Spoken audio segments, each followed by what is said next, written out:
popped up. I called Sean Davis Joe Dumars That man do today look in the like Joe text thread. Dumars. Right, I didn't notice it. I That is swear I didn't hilarious. notice it till today, BC. Nah, he looked like Victor Oladipo. But no, That's I hilarious. was watching That's First Take. wild. I was watching First Take. There you go. I was watching First Take, and all you see is the back of his head. And I was like, I literally was like, yo, how Shine end up on First Take? And then they filmed the camera. I was like, oh, it's Joe Dumars. I was like, wait a minute. That's funny as hell. Wait a minute, but real quick, let me go ahead and get this started because we got a jam-packed show today. Some Dude Pod episode 145. Make sure you rate, like, subscribe, download, wherever you get your favorite pods. Make sure you follow us on Twitter at Some Dude Pod, Instagram Some Dude Pod. Join the group Some Dude Pod with the hashtag on it. We are having we're gonna start this show off. You know, even though today is the first day of the NBA preseason, because I will never call anything from today to December 24th the regular season. This right here is where they should have the preseason, like the tournament they talk about having. Have it now, because it don't even matter until December 25th. But we got the NBA season that's starting off, so I know we're gonna talk about that, but I don't want to hold a lot of us because I know we got that going on. Because we have a bigger conversation I want to have around hip hop and journalism. Kanye West, you could say he tweaked. You could say he has some good points. That's about the anti-Semitic stuff. As I had told my homie Domity, because I talked to him today, I don't know nothing. I don't know how that looks. And the main reason why I say I don't know how that looks because I've heard my uncles, my father, my grandfathers. I've heard many men in the black community say some of the same stuff. And I didn't even know the term until like a couple of years ago. And I was like, oh, okay. And I don't want to talk about something that I have no idea with. And being that my 2-year-old son and what 3-year-old son is in the back, I don't want to say nothing stupid. However, the thing that I think that is more interesting, and especially if you guys heard Funkmaster Flex last night, or at least heard clips, he talked about hip hop and journalism and just everybody in general, people shitting on Noriega and DJ EFN and all of that stuff. But then he talked about hip hop out quiet on certain things, including the George Floyd stuff. And that's really the thing that's been the more touchy subject to the point where it's now been a $250 million lawsuit by the family of George Floyd. So basically, now hold on for a second.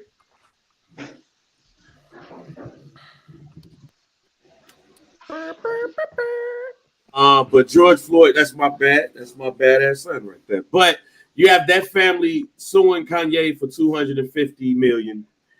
You have people now talking about platforms need to be responsible for hip hop. And honestly, I don't know how we make a responsible hip hop platform because we see what's out there. We see Shade Room, we see Neighborhood Talk. I was laughing with Domity today about Spiritual Word because I thought that was supposed to be a church platform, and it's about gossip. So with that being said, I brought all my journalism homies over to have a conversation with us about journalism in general. How does this look? Is it possible? So I'm going to start this off by first introducing my man, Brandon Caldwell. Brando, we work together. And then also Brando has bylines damn near everywhere in the world of hip hop. So I had to bring him on. And as long as it's not interfering with him sending some stuff out for ESPN, we're good. Also got my I'm man, off today, G. I'm off today. Bryan Crawford. And the same journalism, Slam Magazine, everywhere you can have a byline when it comes to hip hop and sports. He got that. Got my man Sean Davis on here. Lucky Lefty podcast. It looks like Joe Dumars and all that stuff. But I have him on there too. And of course, y'all already know who we are. JR Bang and Mike B. Hey, So real let's quick kick this off. before we get And I into want to it. start with Mike B. Hold on, no, wait, hold on. Minute, Mike, Before I we can't hear you, fam. y'all, am I good? I'm not I here. don't think I can hear you. I can hear you. Y'all can hear Mike? Yeah. I can hear you. All right, Yeah. talk, Mike. Can you hear me, Bang? Can you hear me now? We good? Still can't hear me? Bang can't hear me. I don't know why. But I wanted to. Can you hear me now, Bang? I hear you now. Okay, now before we kick it off, I wanted to give my homie Bryan, I wanted to give him some flowers. You got to give him his flowers. My man, you got to also introduce him as the group member in the Some Do Pie, the hashtag Some Do Pie group. He got the most viral post in our Facebook group twice. My man's put the Lori Moe picture in the hashtag Some Do Pie group, and the group went crazy. Oh The man, group went crazy. I think we had got like 200-300 new members just off that post alone.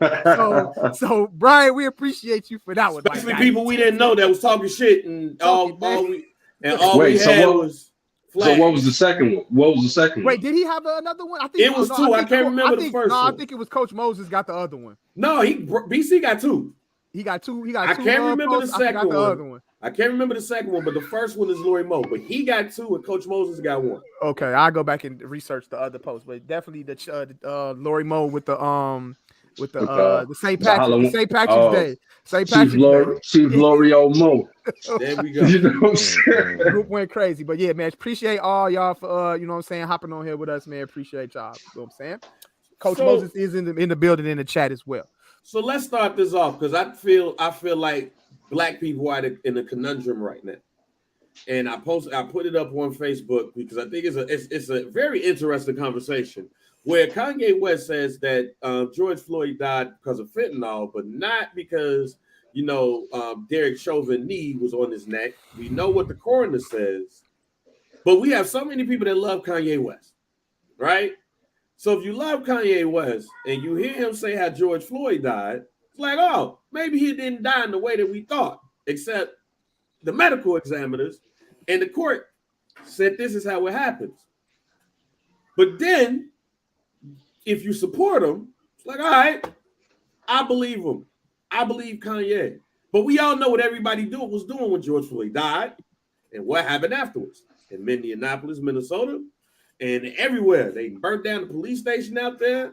They looted downtown. Lori Moe put up the doggone bridges. So a whole bunch of stuff happened. So how does Noriega in Drink Champs? We all watched that. What does Noriega supposed to do in that case when he's having a conversation with a billionaire, one of the most popular artists in the world, and he's saying something that's not true? How, as a journalist, how do you react in that situation? What do you do in that situation? What should Nori have done? I'll start off with you, BC.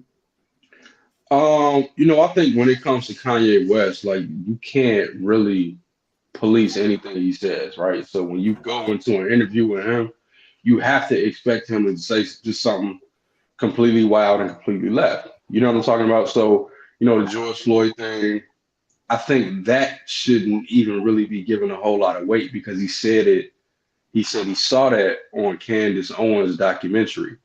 And we all know, what type of person she is, how she get down, the way she spins things to the right and stuff like that. And we kind of know where Kanye West has already positioned himself. So in that particular case, like, I just watched Kanye interview with Chris Cuomo the other night. I think it was last night or whatever. Yeah, on News Nation. I didn't even know he was. Yeah. You can't police what he says, right? So you just kind of have to brace yourself for the things that come out of his mouth, and then you kind of have to weigh it against his opinion versus what's actual fact. So with him, when we talk about responsible journalism, when you're dealing with Kanye West, that all goes out of the window. Like, you can't even expect to, you can't expect Kanye to be anything other than Kanye. You know what I'm saying? So as far as like Nori, there's nothing Nori could have actually done. You know what I'm saying? And as far as he's concerned, in terms of his, his platform and his podcast, having Kanye West on and saying the things that he does actually benefits him until it doesn't. You know what I'm saying? And then it blows up in his face like he did, and he tries to apologize. Then they pull the interview down and what have you. But you just kind of have to you kind of have to take things that he says with a grain of salt. Like I'm kind of in the middle of the interview, and like I was telling y'all before we came on, I think he was making a lot of good points in between a lot of the BS that he does say. And so you just kind of have to, you kind of have to hear it. You don't hear it, you take what you need from it, and then you move on. But I mean, there's responsible journalism goes out the door when you're done with Kanye West. It's just a fact. Like you can't do anything about that dude. He's gonna say what he said. Now, Brando, you deal with it from a print side, but you also, worked in radio. Yeah. Right. Yeah. And we see on the radio side, we don't see journalism. All of that stuff go out the window. So like, what do you see when you see that? And from your vantage point, from a interviewer podcasting side, not just the print side, like this is filmed and put on television and on the DSPs. So like, what are your thoughts on how do you try to stay responsible and still get the story? Like, so the only way I'll take it back to BC's point, we're talking about how do you police Kanye. Like, either you're gonna have the interview, or like LeBron and them did, and then pull it, or you're gonna face the consequences of you running this full interview and then posting it up. Because I don't think now, does Nore need that third Ye interview? Not really. But who's most talked about show right now? Drink Champ. Yeah. So in a lot of ways, that's what radio's going for. That's what print's going for. Like, you're literally trying to be top dog by having the most controversial interest. Like, I wouldn't say introspective, controversial lightning rod type stuff.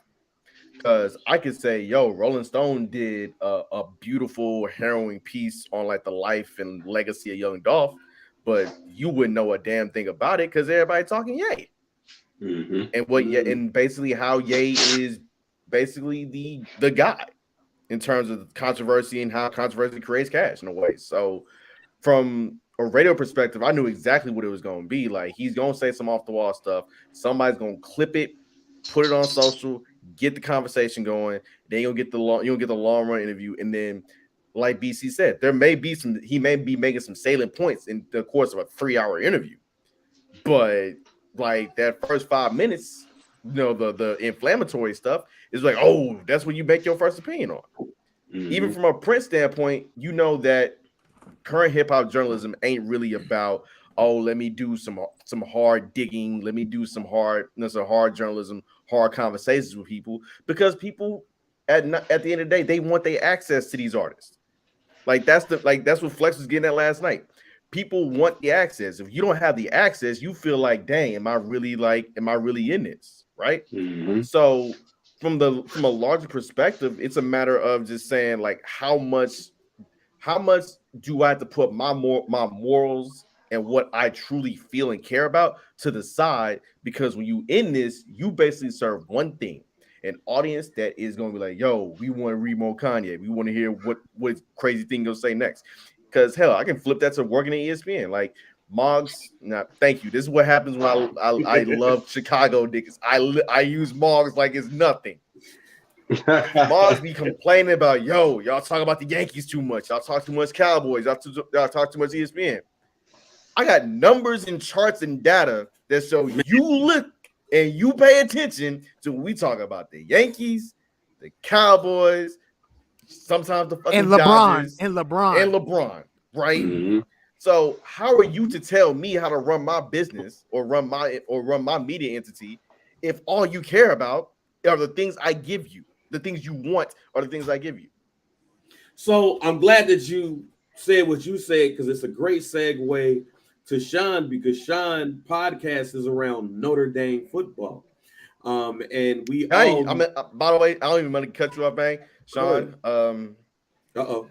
I'm praying for Marcus Freeman. To be honest with you, I'm praying for that brother edge up. I'm praying for his barber. I'm praying for all the wrinkles of stress that may be in his forehead, because Stanford, my G, Stanford. This ain't the best of David Shaw. This is it's Colorado and Stanford is the worst of Pac-12, my G. How? That's all I have to ask. But you know what? It's great for business. Oh, I know it is. It's great for business. Like, people want to talk Notre Dame more than ever, right? When they're winning, people don't call, people don't check. You know, the numbers go up when they're losing, and everybody wants to complain. So just kind of goes back to what you said, man. It's like you look at the numbers and you look at the charts and you're like, man, all right, you know, I don't want them to lose, but heck, if this is going to help the business, if this is going to help subscriptions, then hey, we're going to ride this out the first season and then hope it leads to, you know, a college football playoff and then a championship in 3 or 4 years. But just like you said, man, you know, I was at ESPN in Chicago, and you know, the frustration of being a creative, of finding things that you thought was dope to talk about, and all the PD wanted was the same 3 topics, and find another different way to talk about the same topic in the second hour, and then find an even more salacious way to talk about it in the third hour. We're talking about the same 2 topics for 3 hours. And as a creative, it's super boring, right? Right. And connecting it to the conversation with Ye and what Nore could do, you know, an undisciplined life is a life of fear. And journalism has become undisciplined. There really are no rules anymore, especially when you add in social media, because there's a fear of not being first, there's a fear of falling behind, and there's a fear of lack of missed revenue. And when you have that driving the bus, there are no rules, man. People will go out and put out information that they know they haven't fact checked, double checked, just to be first. Just you know, clickbait. Exactly. Nore would take a chance. And I mean, look, Drink Champs is an undisciplined format anyway. There is no discipline to that format. So it is the new era of journalism, which is undisciplined journalism. And with that comes, you know, what we just talked about is driven by being first, revenue, and getting the most salacious piece of promo that you can get from the interview to post to bring clicks and bring viewers. And, you know, in that space, Nore, in my opinion, I was upset that he came on and apologized. I was. If he wanted to call George Floyd's family and apologize, you can do that on your own. Right. Call them, apologize. If you want to take the piece down, take it down. But all that calling the Breakfast Club and doing all that, you know, because Charlemagne is a plant, in my opinion. All right. That's my opinion. When he said that on Drink Champs, I was like, thank you. Because it makes sense. Certain things that hold on. Go ahead, because I love. Let me build on something that actually B. Caldwell said, and he made a great point. And particularly when we're talking about responsibility in journalism, right? You know, I've worked in print. Now I'm in, you know, television news. I was, you know, at an affiliate, and now I'm doing cable. But everything is data driven, right? Everything is data driven. Like they've taken the human element completely out of it, right? So whatever the data and the numbers say your audience wants, that's what you give them. But because you are being driven off of this data, you know, algorithms and computers, there's no type of sense of right or wrong. It's just black and white. You know what I'm saying? And so when you're playing to the data, when you're playing to the analytics, you have thrown responsibility out the window. And that's how you get these types of almost like shock value. The things that we see on TV now is basically driven off of shock value. You don't even have to be right. It doesn't even have to be correct. You know what I'm saying? It's just about what can we give the people that will get them talking and get them coming back for more. Because then now you've created this black hole in this cycle of you constantly got to feed this machine. You constantly got to feed this machine. And, you know, for lack of a better word, the only thing the machine puts out is bullshit.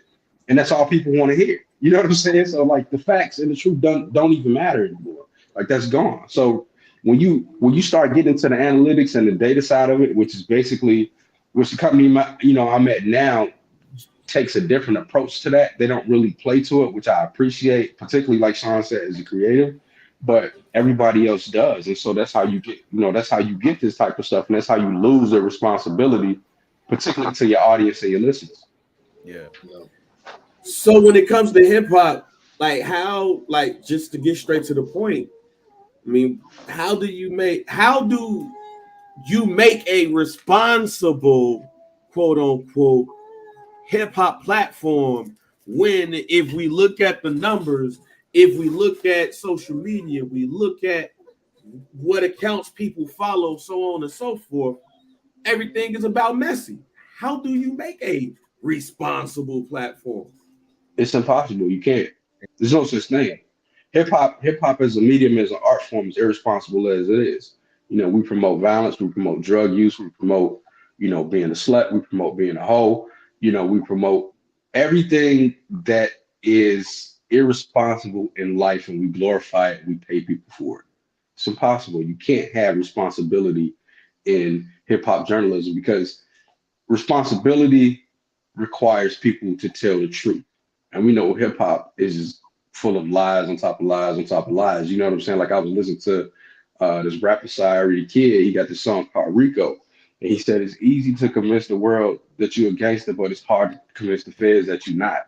It's the same thing. You know what I'm saying? Like, you can't have those two. Those two things don't play well together. It's impossible. You can't do it.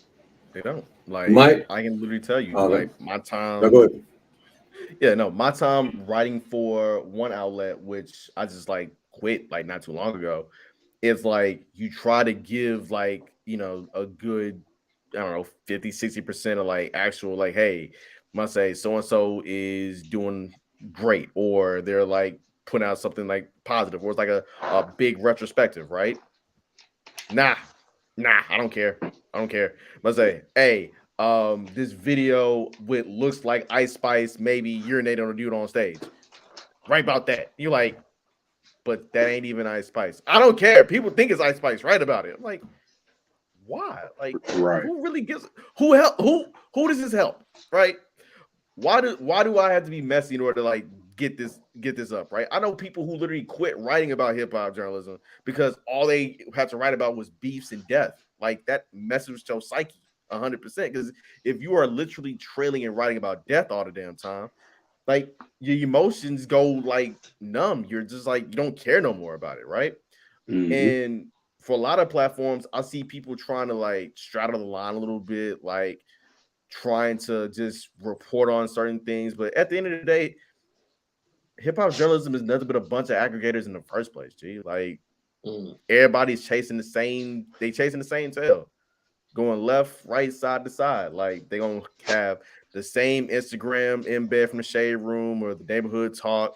They gonna probably copy something that either we had, I'm saying, say from the Morning Hustle, or any of our particular entities bang, and then it's gonna be like, oh, well, he said this. Oh, well, he said this too. And it's like, you're not gonna get to. Like, I think we come too far from even trying to make a responsible type of hip hop journalism, because hell, you want to go back decades before, shit, we was laughing about KRS-One throwing niggas off stage.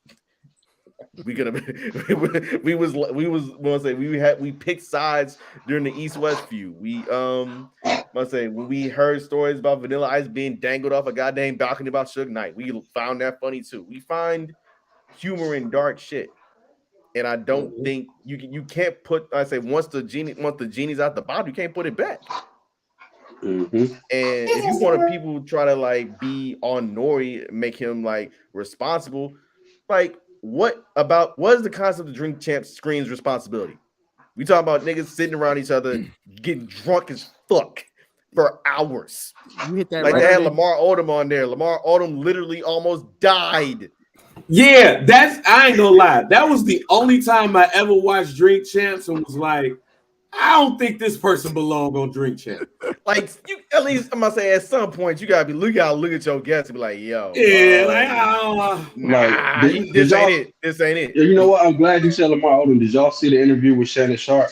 Like, it was good, but it was painful for me to watch because like LO is like one of my favorite players and one of my favorite people, but he's not all there. You know what I'm saying? Yeah. Like, the LO that was 15, 20 years ago is not that person now. And so, you put him, this dude almost died in a brothel. You know what I'm saying? That you gonna put him in front of 100 bottles of liquor and try to have a conversation? Yeah. You know what I'm saying? Like, they just That's super irresponsible, right? Yeah, there, dog. that was the one time, and probably the only time that I watched Drink Champs and was like, I don't think y'all made the right guest choice here. Yeah, nah. Like sometimes I understand the story ain't. Sometimes you want the story, but then sometimes you gotta realize like you're not the person to tell that story. Right. And I think a lot of people was like, in terms of hip hop journalism, they don't get that because everybody wants to be like, oh, I want to tell my side of the story from that particular angle. No, like I'm not like, say if I'm Lil Baby, right? And this is maybe a whole larger point that Bang, you probably talk about in terms of black media in general, right? Lil Baby right now is being featured in New York Times, being featured Rolling Stone, this, that, and the third, right? Wow. At the same time, you know what I'm saying? You may be like, and this is a hypothetical, because he's also talking to the black media too. You be like, dang, why Lil Baby don't talk to like, you know what I'm saying, Vibe? Why don't you talk to Double XL? All this type of stuff. And you understand that sometimes you ain't in a position to tell the right story. Because what are you seeking? And then this goes for radio too. Like, artists don't come to radio interviews thinking like, oh, we're gonna talk about the album, we're gonna talk about like what the concepts went into it. Might say my favorite story is going in, and might say we're gonna do a little history lesson. Nah, they're like, hey, bro, so I seen somebody hop in your DMs talking about you try to extort them. What that feel like? What you mean? Right. Because again, artists don't want to tell them stories because they know exactly what you're gonna be asking about when they want to be like, yo, let's talk about this real stuff. Like, no, that's real too. Hold on. So Right. so you say you was eating niggas' ass, clap it up for eating niggas' ass, yeah. Yeah. Yeah, because the Stephen A. Smith shit was just like, you know, I mean, it seemed, I didn't watch the interview, but it seemed like, you know, he had a good time on the Logan Paul podcast, but the only clip that went out was Stephen A. Smith saying that, you know, saying he don't eat ass, but no comment on himself. So it was like somebody made a post like, oh, Stephen A. Smith eats ass. And it forces Stephen A. Smith to come out and be like, all right, look, y'all tweaking right now. You know what I'm saying? They hit that man up at Disney World asking, he was on vacation after doing some HBCU stuff. Like, hey, bro, do you be eating? I said, you be eating your ass ain't like that? Now that man gotta interrupt this whole time at Disney World to talk about this. But with that Stephen A. interview, what was that? Was that Stephen A. interview like based on like more than others, like more shit than just like that, or was it?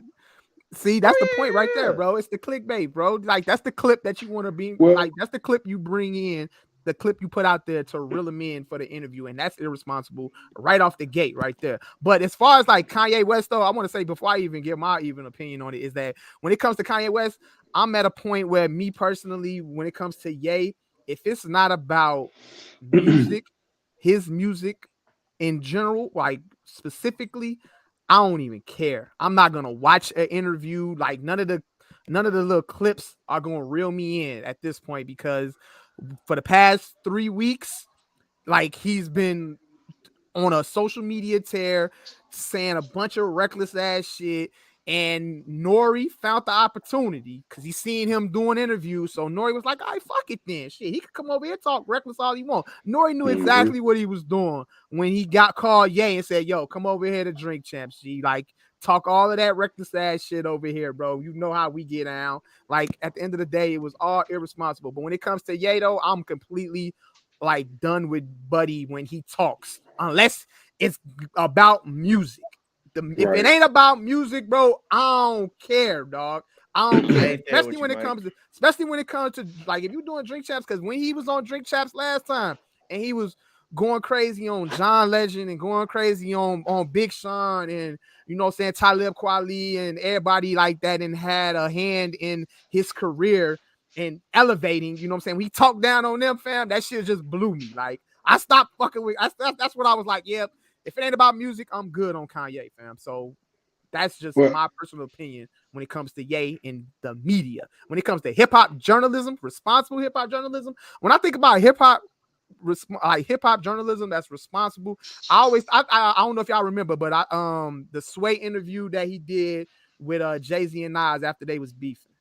I think it was like an MTV special or some shit like that. Yeah, with when the candles around. I remember that, yeah. Yeah. He had both of them, and they kind of like, you know what I'm saying, sat down, had a kumbaya, and niggas like talked about the beef and, you know, everything like that. That's responsible hip-hop journalism to me, because you bring, like, two niggas that's beefing with each other, and then you could get them to sit down and have an actual like responsible conversation without it having to go left field. Somebody got to create something like that where the setting can be like calm and peaceful and shit like that. I don't think we'll ever see anything like that before though. Well, I I think we got elements of that though. We got elements of it, but like you said who? Yeah, Elliot Wilson and them did one with yeah. So like okay. there are points where it can be done, but in terms of like an overarching whole, like everybody adopting it. Yeah. Well, you know what? I think we also have to address the bigger elephant in the room. When we talk about journalism, particularly like when I think of journalism, like just off top, I think of the written word, right? I'm thinking of people like sitting down and reading books and they're reading articles and things like that. The elephant in the room, particularly when we talk about hip hop, is we are dealing with a dumbed down audience, right? So like I think Sean sent the clip, in the group chat like a couple weeks ago, like a bunch of young dudes listening to Black Thought for the first time, right? And sitting, and they sitting and they listening to Black Thought. And at one point in time, dude stopped the video and he was like, man, Black, I think, you just a little bit beyond my comprehension level. Like some of the things that he was saying, you know what I'm saying? And it wasn't really that deep, you know what I'm saying? And it sounded good, but this is just like some of the stuff that he talks about should be general, like common knowledge, right? But because we live in an age now where people get their information from a 20, 30-minute, 2-minute clip, you know what I'm saying? Or they get all their information from a documentary and they don't open a fucking book. You know what I'm saying? Now you are dealing with a dumbed down audience. So now you can just do them any type of bullshit. You know what I'm saying? Sorry to interrupt you, but this is something that I learned from Domity earlier today. It's not even just us, it's white people in general. He said that I forgot what the exact amount was, but he said that even with white people, there was a study done, and they said that the majority of the way that they get their news is through monologues on late night talk shows. Mm-hmm. Mm-hmm. And I was sitting there thinking like, oh, wow, that's kind of genius. But wait a minute, you got to go through a whole bunch of news shows throughout the day to get to Jimmy Kimmel or Jimmy Fallon or Stephen Colbert or Trevor Noah at night. And you getting your news through the monologue? Right. Huh? Exactly. That's just like watching... What's the HBO show Last Week Tonight or whatever like that? Yeah, Last Week Tonight with John Oliver. Or you watch, you know what I'm saying, or you watch like Bill Maher and stuff like that. People want to take the easy route to information, right? So if it doesn't require me to actually read this article, it doesn't require me to actually pick up this newspaper, it doesn't require me to, get this magazine or, whatever. Like people want the easiest route to information. And the danger in that is because when you're watching the monologue, yeah, a lot of what could be said is actually true, but then you forget that a lot of this shit that people saying, like they're giving you their own personal opinion and they spin on it. You know what I'm saying? So now you're forcing your viewer to adopt your thoughts and ideas instead of them going to research the information and coming to their own conclusion. And that's pretty much what journalism has become. Brandon worked in print, I worked in print. It's dying. It's absolutely dying. You know what I'm saying? And it's transitioning from the written word to the spoken word. It's transitioning from what's in black and white to what's in front of your face that you're hearing, right? And that's what journalism has become. So in that shift, it's all becoming irresponsible. All of it. So going back to let's go back to the glory days, or at least say the last glory days. Before the blog era, people were in love with their Vibe magazine, their Source magazine, Blaze. If it was a magazine that they was talking about hip hop, we had it with us. Mm-hmm. We had it with us. Even going back in the day, like I had to realize that while I've never bought a Right On magazine, if my parents was in line to go get something, my ass was at least looking through the Right On magazine. If you go to a Walgreens right now, and I did this because I know this because I did this the other day. went to a store, I went to the magazine section, and I ain't see shit. But go back to that era and the work that y'all had to, the work that you had to do to get that interview, to get that opportunity to talk to somebody, because that's something that I don't know. I'm not used to it. They come to us in radio. Right. But what did you have to do at back in the day? You know, to even be a responsible journalist, to get somebody to talk to you for an article. I mean, well, I could speak to it just from like an NBA perspective. Like I've been in locker rooms with the stat nerds, right? And I'll see them dudes being there. They won't ask a question. They'll just, have their little recorder up or whatever. They'll basically piggyback off of whatever's being said and they'll go in there and write it, right? Whereas me, you know, I always tell people this, real recognize real, right? So I can walk in the locker room and people will see me and they'll recognize me because I'm not suited and booted. I'm dressed like this. I'm dressed like a nigga would when he not hooping. You know what I'm saying? So it's like their eyes automatically catch me. And then, I can get those interviews. I can have those conversations because there's like almost like a trust factor that comes in where like you're from where I'm from, right? So I'm not gonna give you the same canned answers that I'm gonna give in the other 29 cities to the media that come and ask me this shit, right? Like I'm not gonna do that. Like I've gotten plenty of like dope articles done just from after the scrum, pulling the dude to the side, like, hey man, let me holler at you about this. You know what I'm saying? Or they walking out, like, yo, let me ask you this question real quick. And they have no problem doing that. But I've also seen them like just go ham on dudes that asking like stupid questions. You know what I'm saying? So, it's just about authenticity in a world where everything is fake. Everybody's trying to be, this, that, and the other, but you just got to be yourself. And so to me, that's how I was able to do it. Just be real. You know what I'm saying? That it was easy for me. I've never had a problem like getting anything from anybody that I talk to ever. Sean, from a sports perspective, because just like hip hop, sports is developed with a lot of relationships, and you don't want to have the wrong interview with a sports person because then they don't talk to your radio station, and now you in trouble. How about it? How is it from a sports side?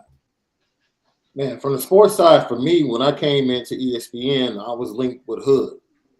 So that combination and the green light he gave me to basically differentiate the show from every other show on the station, because we were at night, it's kind of the mindset they're not listening to us anyway. So we can do what we want to do for 3 hours. And we took that and ran with it. And like our favorite part of the year, or anytime we found a professional athlete on a format like the Breakfast Club or Drink Champs, we knew they were going to say something wild. Because the athlete, when they're in front of the camera within their environment, they're on guard. They're not going to give you anything unless you're a beast and they'll sit down and talk to you.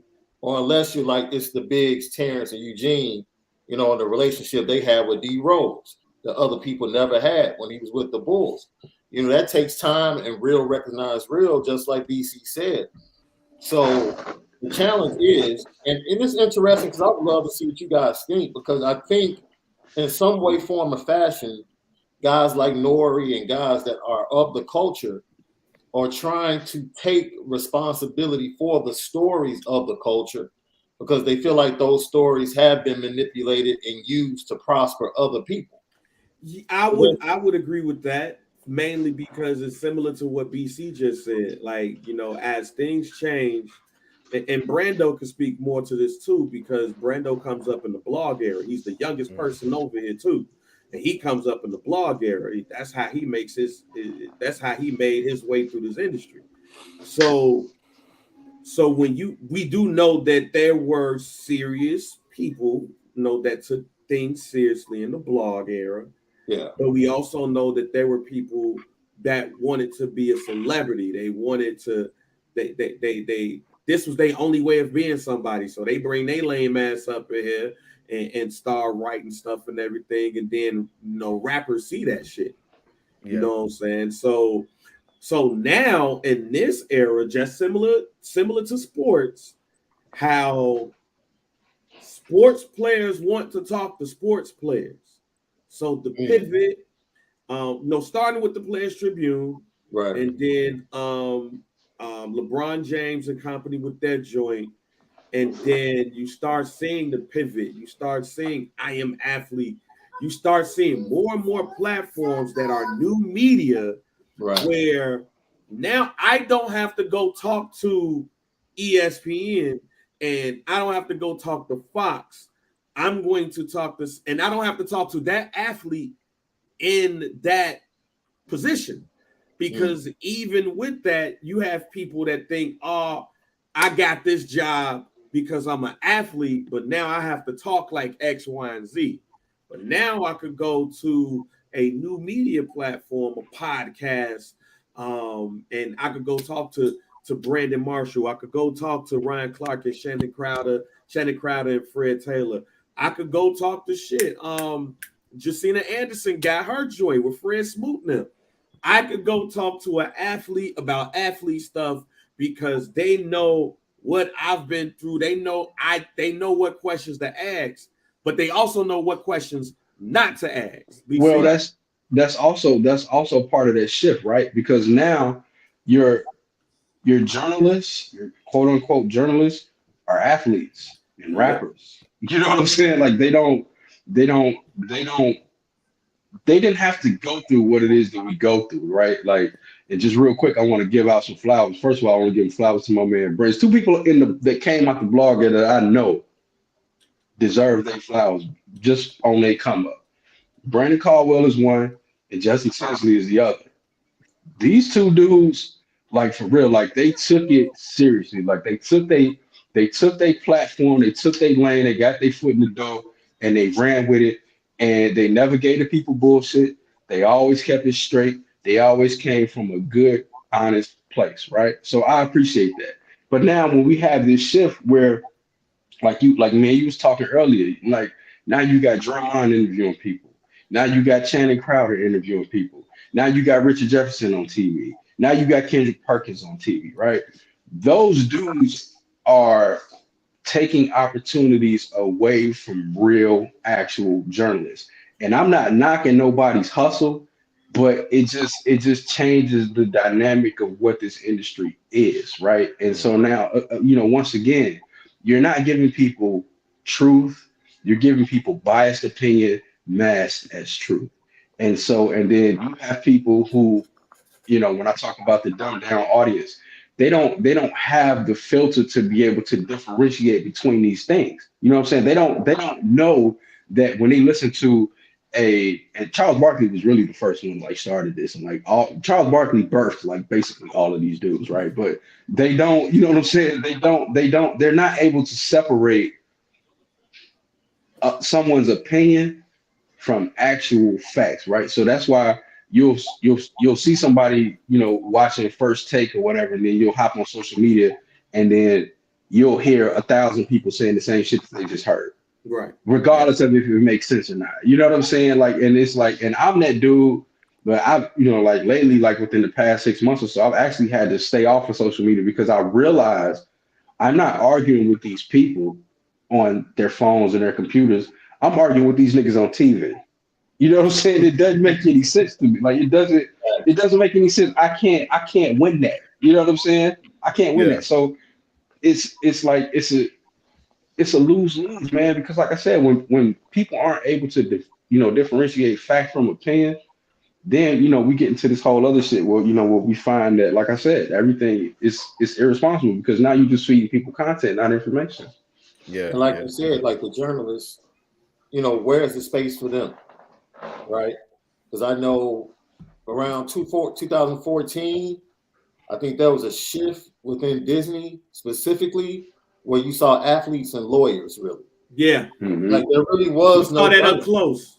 It was like lawyers, athletes, and they were the ones being put out there. And then once Mike and Jamel left, it was kind of like, oh man, y'all making a real big shift. You know what I'm saying? And now it's more like when you see Mad Dog show up, on first take, like, okay, y'all just took Max, and now it's gonna be Mad Dog on this day and this person on this day. Mike Irvin on Mondays. Man, trust me. I know the flow. Right. You got Ozzie Guillen who can't put a damn sentence together, man, on TV talk about baseball. Like, come on. Ozzie needs to be in the dugout. Ozzie needs to be in the dugout. No, he don't. He don't need to be back in no double nobody's Ozzie dugout. needs to be back in the dugout. He definitely don't need to be. He don't need to be on TV. He don't need to be on TV for sure. Hey man, Coach Moses got a great question. Do you think the journalists that are assigned to cover leagues resent guys like the Pivot or Kendrick Perkins, RJ? I Am Athlete, because it is interesting that while they do get interviews, a lot of the bigger interviews used to come from, watching NFL Today or watching Fox, and that's the only place that you could get that. Now you can't. So I could speak to this because I just experienced this recently, right? Because that's where it becomes like the black and white thing. So I was working at a TV station in Jackson, Mississippi, right? And obviously everybody knows Deion Sanders is at Jackson State. So we had an anchor, young black anchor, young girl. She was super cool, and she was co-anchoring with this white chick. And Deion really took a liking to the young black girl, right? And because she's cool, he liked what he saw, he liked the energy, whatever. It was a connection. Y'all know, y'all know what I'm talking about. I don't have to explain it, right? So we were trying to set up an interview with Deion. And as soon Deion ended up finding her on Instagram, started sending her messages or whatever like that. And there's an open line of communication there. And when she was able to secure the interview, the white woman got insanely jealous. And it was just it just became this thing till we had this meeting, and she basically blurted it out. Deion will only talk to the black person. She said that, right? And so when you talk about the jealousy aspect of it, it's really just black people feeling more comfortable, particularly now, in this era that we're in. Black people feel more comfortable talking to their own people. It's really that simple. You know what I'm saying? And like I said, I could see it. You just go back to my own experience in the NBA locker room. I could get those stories that those other white journalists couldn't get. You know what I'm saying? I could get answers to my questions that they probably wouldn't even think to ask. And if they did, they probably would just get a canned answer instead of the truth, right? So yes, there is a level of jealousy because now you see there's more black people on TV probably now in the media space than I've ever seen. Yeah. Than I've ever seen. Really, seriously. And so, it's because we're in a time and we're in a place where, people just starting to feel comfortable having conversations, with their own people. You know what I'm saying? Just we sitting around chopping it up, or you in the barbershop, the way Mav and LeBron got their shit set up, you know what I'm saying? Or people just feel more comfortable in those spaces, in those environments, looking at those faces, and then you can get that information out. Isn't that isn't that a double-edged sword? Because now you feel comfortable because you have a comfortability with this person. But like I said, they know what questions to ask and not to ask. And because you're an athlete, you're looking out for the safety and well-being of your brother. Just saying, and it's the same similar thing as rap. If I'm a rapper, I'm probably, now that these rappers have the platforms, I'm more comfortable with talking to Nore than I am with Elliot and B-Dot, because Elliot and B-Dot is going to challenge me. This rapper gonna let me talk because he don't want me to leave. I mean, do Elliot and B-Dot really challenge people though? I'm just saying. Not from a video standpoint. Not from a video standpoint. And I know they don't. I 100% know they don't, because B-Dot and Elliot from that particular platform, they don't challenge. They let you talk. They get their questions out because they don't come in from a confrontational standpoint. Because most of the guests they bring on, when they're bringing them on, they're not in confrontational or controversial seasons, I would say. Right? You're not catching nobody fresh off of I just got out of jail. And it's not like you're talking to Freddie Gibbs right after he got the situation he had in Europe, right? You're literally waiting for things to die down, afraid to get some weight and some wins underneath them, and then maybe they may bring that up in like a 4-minute question, and that's it, right? So, and I'm glad you brought this full circle, Bang, because that's probably the reason why Ye went on to Drink Champs. Because you know them niggas was gonna let him talk. You know what? And I've always, not to cut you off, but I've always felt, and I've said this publicly plenty of times, I've always felt the responsibility to protect the guys that I'm talking to. Right. Particularly D Rose, right? And y'all know y'all was there from the beginning. You know what I'm saying? Like when they was talking bad about him, you know, what's the dude, Bernstein in Chicago, you know, basically, you know, Cali, like just basically just shitting on the man, right? And so any opportunity I had to protect that brother, I did. You know what I'm saying? Anytime I had an opportunity to give people a different perspective on Derrick Rose, I felt like that was my responsibility to do that, because it was so much, like it got to the point where everything coming out about D Rose was like negative. Like, no, like he's really not this person. So let me give you. So you made the choice. So even though you probably had the ability to ask certain questions, you chose not to because other people chose to go in another direction. Or I would ask that question in a different way. You know what I'm saying? I would ask it in a different way. And the reason why I said it in that way, because I don't know if rappers that have the platforms that they have know how to do just that.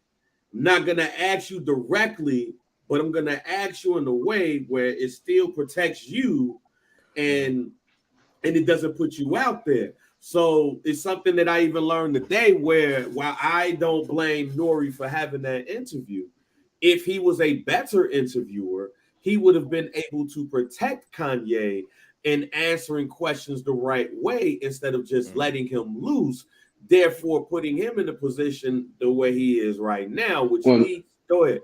Nore shouldn't be interviewing nobody, dog. Like, he's the worst.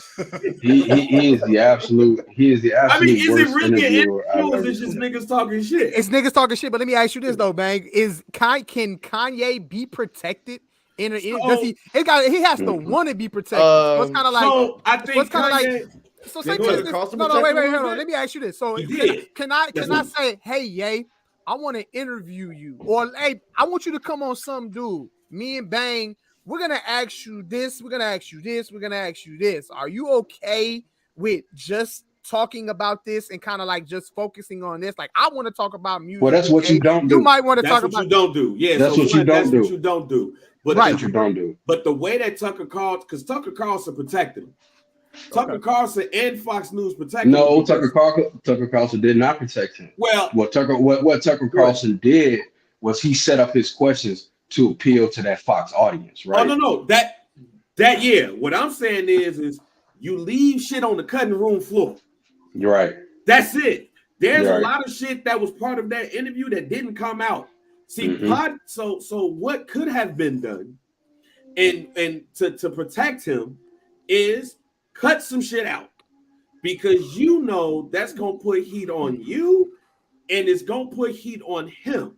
What they didn't do, or what they either didn't do or didn't do enough, is cutting shit out, because they know that their audience is going to look for the real shit.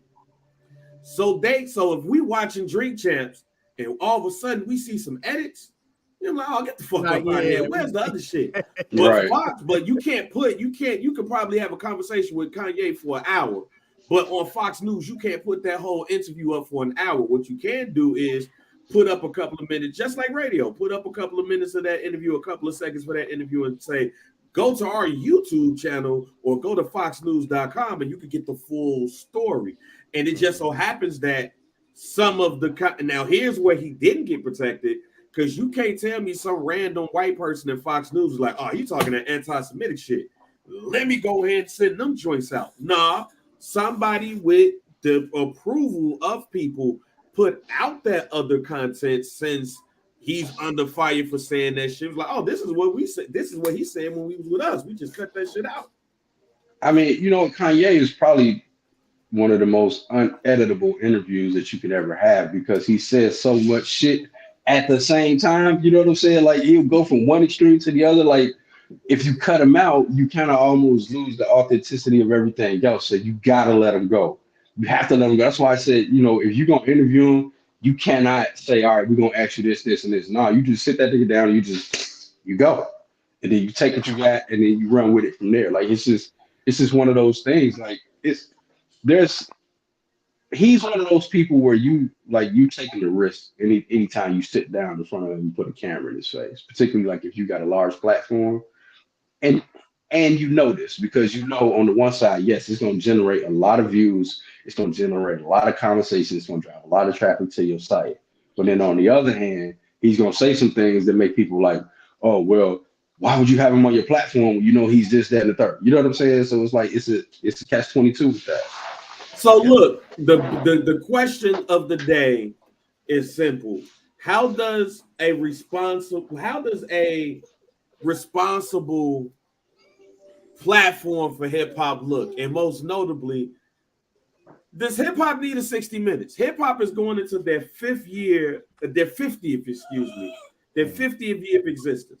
We have watched hip hop grow from just 5 elements to all of a sudden there's all of those elements, plus there's TV shows, commercials, movies, websites, fashion. It's the number one music genre out there. It's big business. Is there a way to have a responsible, hard-hitting type of platform that give you stories about the culture that people could tune into? Let me answer that question with a question. What do y'all think about Ebro? I actually like Ebro. I actually like Ebro more than I like some others because even though he might go left sometimes and he might go right sometimes, as far as his interviews, the majority of them to me stay along the lines of interviewing the person and learning something about that. And he will challenge you. Yep, I agree. I agree with that. Pretty much everything Bang said about you, bro. Like sometimes you might be like, you went a little bit too hard right there. But for the most part, if you were to tell me to put all of the shows up and which interview are you watching, for me, I'm watching Ebro. And specifically Ebro. Not necessarily Ebro in the morning, but specifically Ebro with Angie Martinez second. Because Angie Martinez has literally been in this business long enough that sometimes I watch her interviews and I be like, yeah, she really don't give a fuck. She gonna get what the fuck she gonna get answered today. Yo, didn't Angie try to have something when she created her show and Hove was supposed to be the first interview? How many of those aired? Oh, you talking?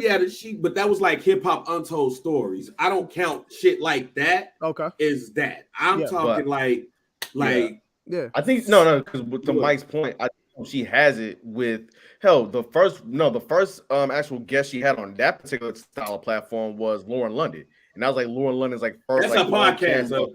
Angie Martinez in real life.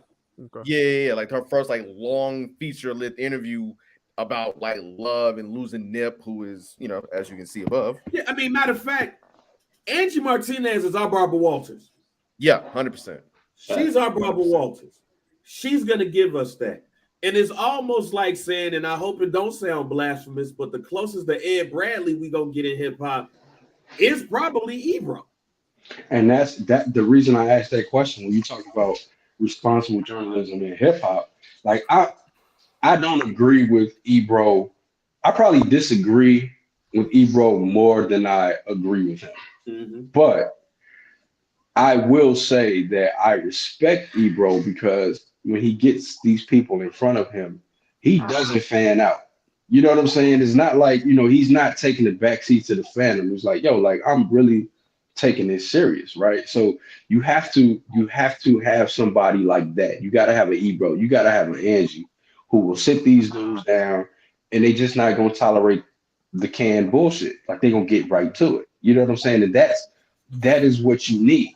But now, particularly if I'm a rapper and I'm interviewing another rapper, I'm gonna ask him, rapper, softball questions. You know what I'm saying? Like this an actual rapper shit.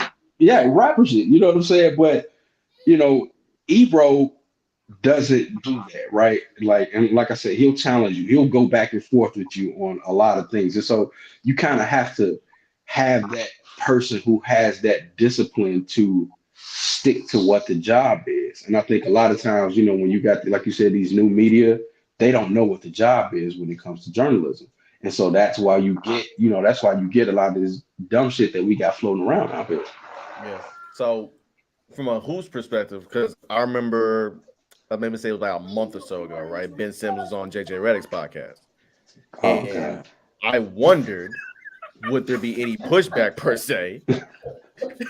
Just saying. I wondered if there's any pushback on Ben Simmons about his thoughts and feelings about what happened in Philly and how he, you know, pretty much wrote himself out of Philly strictly off of, you know, him blowing a layup. And from the clips I saw, I was like, all right, I'll give it a little bit. I understand.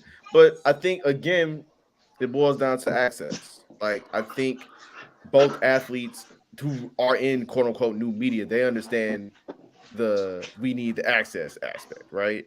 But they also they also believe in the protection aspect because they've seen reporters, like local beat writers, like mess people over, right? Man. Like they've literally seen, you know, hell, you can watch with myself from a sports perspective. Look at Zion, like dude break his foot, and everybody of them writing negative things about him because he looks out of shape, out of weight. I'm like, bro, man has one particular limb that he uses all the time. He can't use.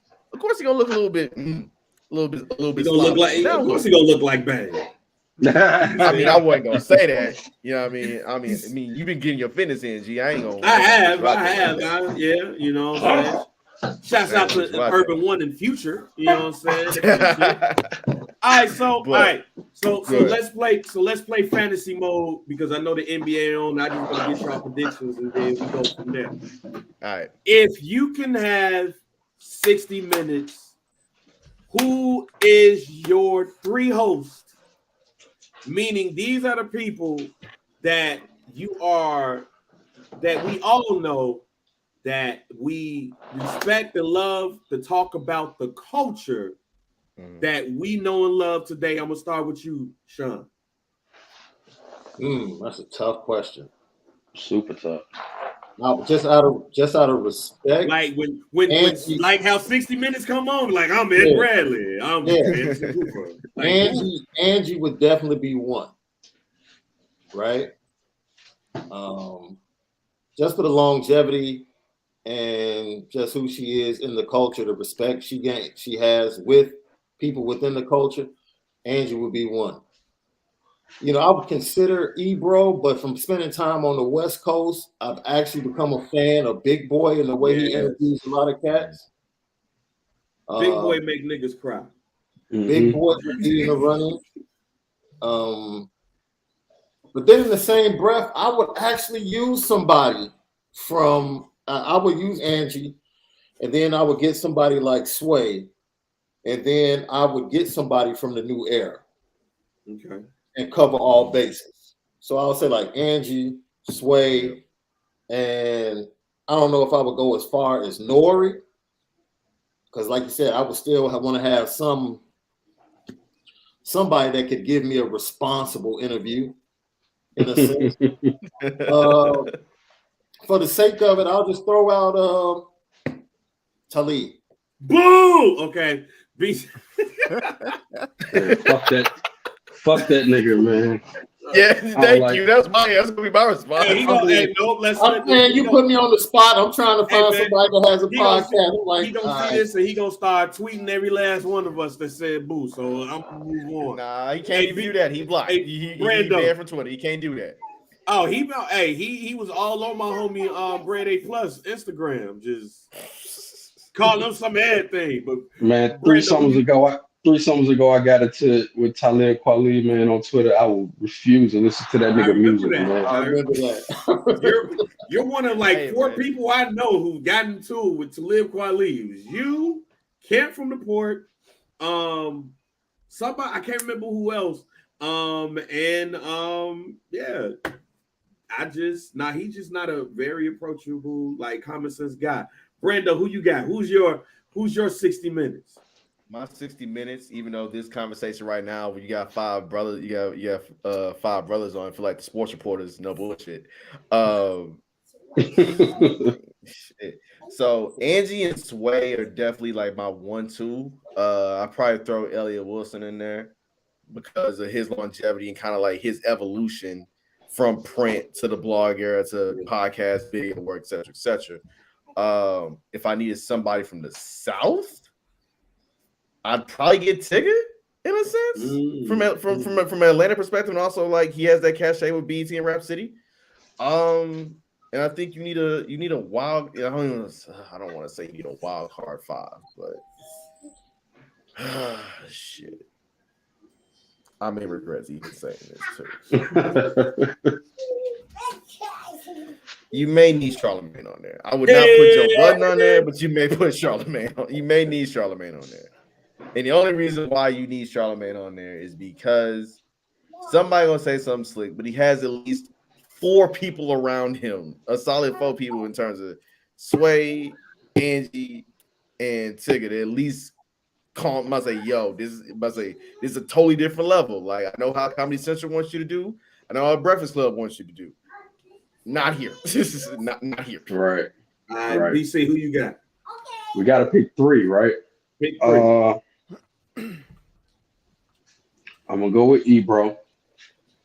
I'm probably for my second person because I feel like, you know, in these hip hop conversations, I feel like you need like an OG who's seen like the evolution of hip hop and who's still grounded enough and connected enough to understand what's going on and ask those questions. I know you thinking about too. So you're gonna give me? I'm gonna give you Ebro. I'm actually give you Scoop Jackson. God damn it, you took one of mine. I'm gonna give you Scoop. I'm gonna give you Scoop. It's Chicago, nigga. And then on the third one, honestly and truly, and this is probably like a wild card, but give me Mav Hoffa, man. Ooh.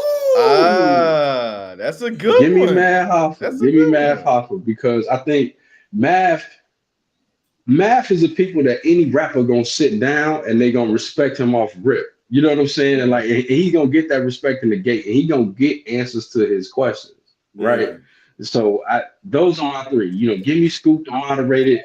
Give me Ebro to keep it straight. You know, when niggas get the veering off on bullshit, Ebro is not going for that.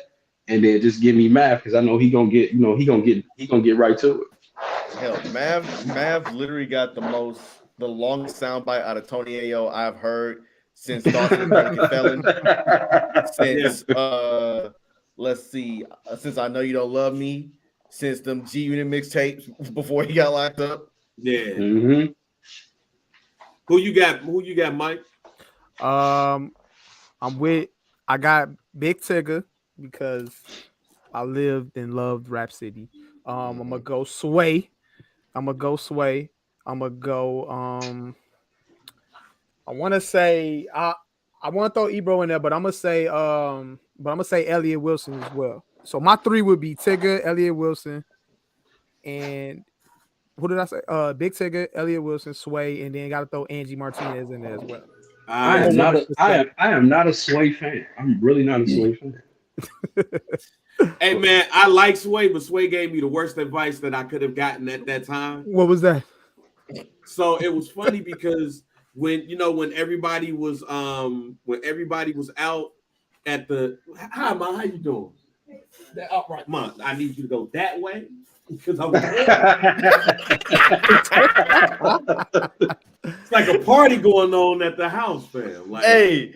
Don't do Mama Bang like that. This is not Miriam making an appearance. This is your mom making an appearance. Right. My mom's made an appearance on the pod, but the way she just walked over, it was funny. But no, but Scoop was gonna be one of my people because Scoop is the perfect person for the intersection of hip hop and sports. Mm-hmm. So that's that one right there. I'm not gonna pick Angie Martinez because I've already given her Barbara Walters, so she can have her own lane. But I'm gonna pick Danielle Smith Ooh. Daniel Smith, Elliot's wife. I'm gonna pick Elliot's wife. She's gonna kill me for this. You know what I'm saying? For not saying that. Yeah, I'm gonna pick Elliot's wife because I'm a big fan of her work, and then I will pick Ebro to be that final person. So Scoop, Daniel Smith, and Ebro, I think would be for me a perfect serious hip hop journalistic platform. I do, however, and I'll end this with this to say, I do think it's impossible for that shit to happen because let me just say this. If we say we've had all this shit, the shit's impossible, ladies and gentlemen. You want to know why the shit's impossible? Because just what I said on Twitter the other day, 9 times out of 10, you want Messi. Then when somebody you don't like says some shit, now you want somebody to challenge him. I'm not disrespecting none of the platforms because I watch them all and shit. I'm a part of it. Shouts out to Some Dude Pod with Mike B. But you can't give me Carisha Please and then tell me you want somebody to do a serious interview. For all of the flack that Gayle King got with the Megan Thee Stallion and the goddamn R. Kelly interview, now you want somebody to be serious? Now you wanted somebody to be serious? You can't do it in hip hop because hip hop is too relationship based. As soon as I ask you a question, as soon as I ask the baby a question like, so why would you tell the world that you had sex with this girl, especially when you know what she going through? He gonna get mad at me and won't want to kick me out of my studio. It's not gonna work. It's you can only, and I hate to say what I'm about to say. I hate what I'm about to say. So are you saying hip hop is not mature enough? Not journalism, not the journalists, but the actual hip hop artists. They are mature enough. It's not mature, fam. The only way this shit gonna work is if a white person like Zane Lowe talks to you. But when it's a brother talking to you, you automatically assume that you don't want to code switch. Kanye code switches with everybody. But think about it. If you ask somebody a question, which is even in a different way, like Bryan said, like, fam, now you trying to trick me into answering this question, because hip hop is too rooted in a lot of bullshit in order for somebody to have a conversation that is responsible, and hip hop is built on relationships, so. I don't blame Nore for saying I was afraid he was gonna walk out. Kanye? Yeah, he said in his apology, he said that Kanye was filming, like he had people filming too, and he said if I can't answer things the way that I want to answer them, I'm out. So and he said that within the first couple of minutes of like when he sat down, that was the edict. So he wasn't trying to have him walk off. But I've seen people, Brando knows it. I have seen people be like, fuck this shit, I'm out. I'm out. But it's painful to say, but if they go on another platform that's more general and they get asked the same question, whether it's the same way or differently, they're not walking. They're not walking. So to me, it's irresponsible for us to down some of these platforms because you know what these platforms are when you got that. It's like I said on Twitter. Getting mad at Noriega about how he interviewed on Drink Champs is the same as you getting mad at your mama because she ain't no virgin. What? Exactly. What? No. Hello, Exactly. How you gonna get mad at your mama for not being a virgin? You here? You ain't gonna get mad at Nore for him not interviewing. You watch Drink Champs all the time. You watch it all the time. You thought he was just going. You thought Nore just gonna do this? All right, y'all. Hey, we gonna be 60 minutes. I ain't drinking today. Oh man. No smoking nothing. right. This the clip. Right here. That's a very interesting analogy, but we ride with it. We gonna ride with it. Y'all thought Noriega was gonna come on Drink Champs and be, "Hi, my name is Victor Santiago. This is Drink Champs." Hell no. Look, I'm not mad at Nori as an opportunist, right? Yeah. He's an opportunist. This is just a fact. Like Kanye said, "Who lit? I'm lit." Exactly. Bingo. Exactly. I'm not mad at Nori for that. How you You thought Nori was playing a character in Paid in Full? That was right. Nori being Exactly. Nori. That was Nori. He ain't had no script. They just turned the camera on. You know what I'm saying? Yeah. Man. You don't get mad at your mama because she wasn't no virgin fan. How'd you get here? Right. Nah, I feel you. You knew what it was when you got there. You knew what it was when you watched it. So to me, you have too high of expectations on somebody that never gave you those expectations in the first place. But that's also why I don't watch Drink Champs. I mean, I used to watch it a lot, but then after a while, I was like, all right, I'll catch the sound. In previous work, it was like, yo, every Saturday, hey, who on Drink Champs? I need you to do a quick 3 400 words on what the most wild takeout. But also, I don't watch it like I don't watch a lot of platforms heavily because I have my own platform and I don't want my thoughts and my questions or my things getting mixed up with they shit. Because, like you said, BC, like you watch ESPN so much, then their talking points become your talking point. Exactly. Like, so I even tend to watch like sporting events with the volume down because I don't want to have a conversation with Mike and say the same shit that Mark Jackson said. Like, nah. So, and speaking of NBA starts tonight. Right now, Philly is winning against Boston 14-11 with 6:13 left. I want to end this show off with before we end the show, me and Mike had homework assignments. Mike, I am wrong about Rihanna. She got some bops. There go my boy. That's my boy right there. You said Rihanna didn't have no bops? No. So me and Bang started a new segment on the show we call like the I Challenge You segment. So it's like I challenge Bang to watch or listen to something that he's never watched before or listened to before. And he'll challenge me to watch something or listen to something that, it should have happened years ago because Mike's house was dirty for a while. That's a lie. My house has never been dirty. But we was having like one of those past. Mike did not listen to R&B for a while. Shut up. I probably had a little R&B drop. I probably had an R&B drop, but my house ain't dirty though. But you clean your house if you don't listen to R&B, fam. We were having a conversation about you can't clean your house listening to This is facts. Tila showing up, man. Wait. Look, as a nigga from the South, I can. You know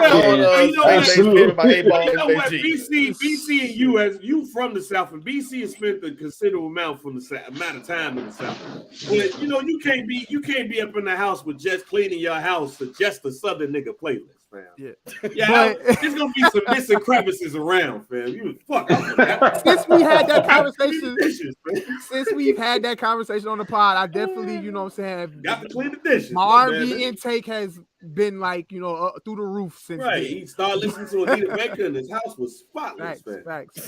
But Bang never listened to a Rihanna album though, and we talked about it on the pod. And I told him, I was like, bro, you should listen to her Rated R album. You need to listen to that album. And and he was like, yeah, I get to it. So I said, like, whenever we made this segment, I was like, look, that's gonna be the first thing I have him do is to listen to Rihanna's Rated R album. I was working. I've never listened to a Rihanna album either. Hey, yo, Brian, I challenge you, my boy. I've never listened to a Rihanna album. Mike said listen to Rated R. I would have said listen to the last joint that came out because that is the most for sure. But that's the. I'll be on that next. But Rihanna's Rated R album, that's kind of like her coming out party because that's the album that she put out after the Chris Brown shit happened. You know what I'm saying? Because when her and Chris Brown was like together, they were still like in a popish. They was in a popish era. Yeah. So I think that was like, her coming out of her shell. So that's the reason why I gave him that album because the ones before that, he wouldn't have fucked with those. But she got actual bangers. There's I've never listened to a Chris Brown album either. Yo, you're nuts. Mike tried to. If it's not trafficking and gunshots, That's true. He's not listening to it, bro. You not see that hoodie?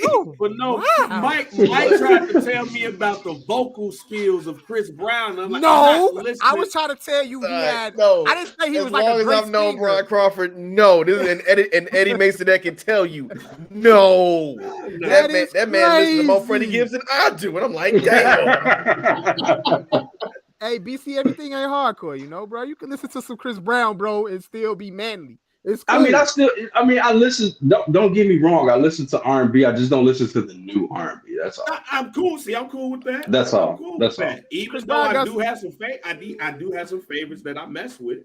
Mm-hmm. But I like Tiana Taylor. I like Tiana Taylor a lot. Oh, the 7 you know what I'm album. saying? The 7 album is the most underrated R&B. Oh, absolutely. Album. Absolutely. But real quick, Bang, what was your take on the Rihanna album? It keeps me going. Like I see where y'all was going with. I'm not trying to listen to her sing her heart out. You know what I'm saying? Right. But you know what I'm saying? That's not why you're here. That's not why I'm you're not here for that. Rihanna. Right. I'm not here for you that. come for the box. You know but I was like, okay, cool. So I will put Rihanna in my playlist for like now. So I'm with it. Rihanna got enough box for the Super Bowl half. But especially for BC and Sean, Brando, I know you probably have too. But that man ain't never seen Weird Science, fam. Nice. So look, wait. No, we can't talk about Weird Science. Hold on. I didn't watch Weird Science. I watched No Country for Old Men. He's never seen Weird Science. That's still on the home. That's for next week. That's gonna be next week. Bro, how you and Weeso got similar taste in movies? How does this work? Right. Okay, my homework assignment was Weird Science, to watch Weird Science and watch No Country for Old Men. I had time to watch No Country for Old Men. Think about it. I didn't watch Weird Science, but I've never seen No Country for Old Men. But when we talk about challenges, actually, my wife gave me a challenge and I'm into it. She told me to watch. Actually, it was a trade-off, right? She was like, I will watch The Wire because she's never seen The Wire if you watch Game of Thrones. And that's a fair trade. You know what I'm saying? Yeah. That's an even swap. It's not an even swap. That is not Charles Bronson and Joey. That's an even swap. It's an even swap. I mean, Game of Thrones is longer by like 4 seasons, but I mean, you know what I'm saying? It's an even swap because I had refused to watch Game of Thrones. Like I watched like the first episode and I was like, nah, I can't really get into this. You know what I'm saying? Was like, I'm straight. Yeah, I'm cool with that. You know what I'm saying? So incest off rip. Like, whoa, wait a minute, whoa. Yeah, right. You know what I'm saying? So, but now I'm like on season 5 and I'm like, I'm into it. Like I'm in it. Like I'm going. I'm taking the ride. So you on Ramsey Bolton and fuck him. Like right, exactly. Right. I'm there with it. I'm glad in my household I don't have no like show trade-offs because basically it's trying to. She may kill me for this, whatever. She get a ring later. It's fine.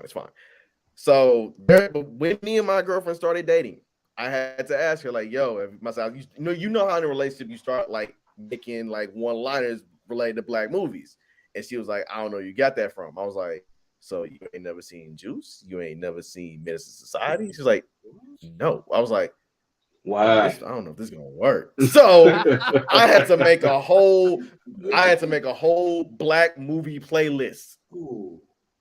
She must say we went through, checked it off. She finally watched Boomerang. I want to say finally. Right. Yes. Yes.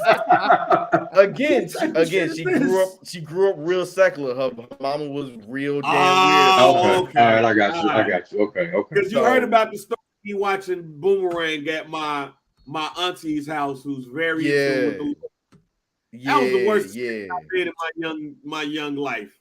I was what, 1993? Because this fresh off VHS. I know this one. This one. I know the story. My mom and my dad went out. I used to go to my auntie Sharon house all the time. So I brought SummerSlam '93 with Lex Luger versus Yokozuna, and I brought Boomerang to the crib. So I popped Boomerang to the joint, and my cousin, who's 7 years older, my cousin Mark, he was like, "Oh, so you're not gonna watch this here, are you?"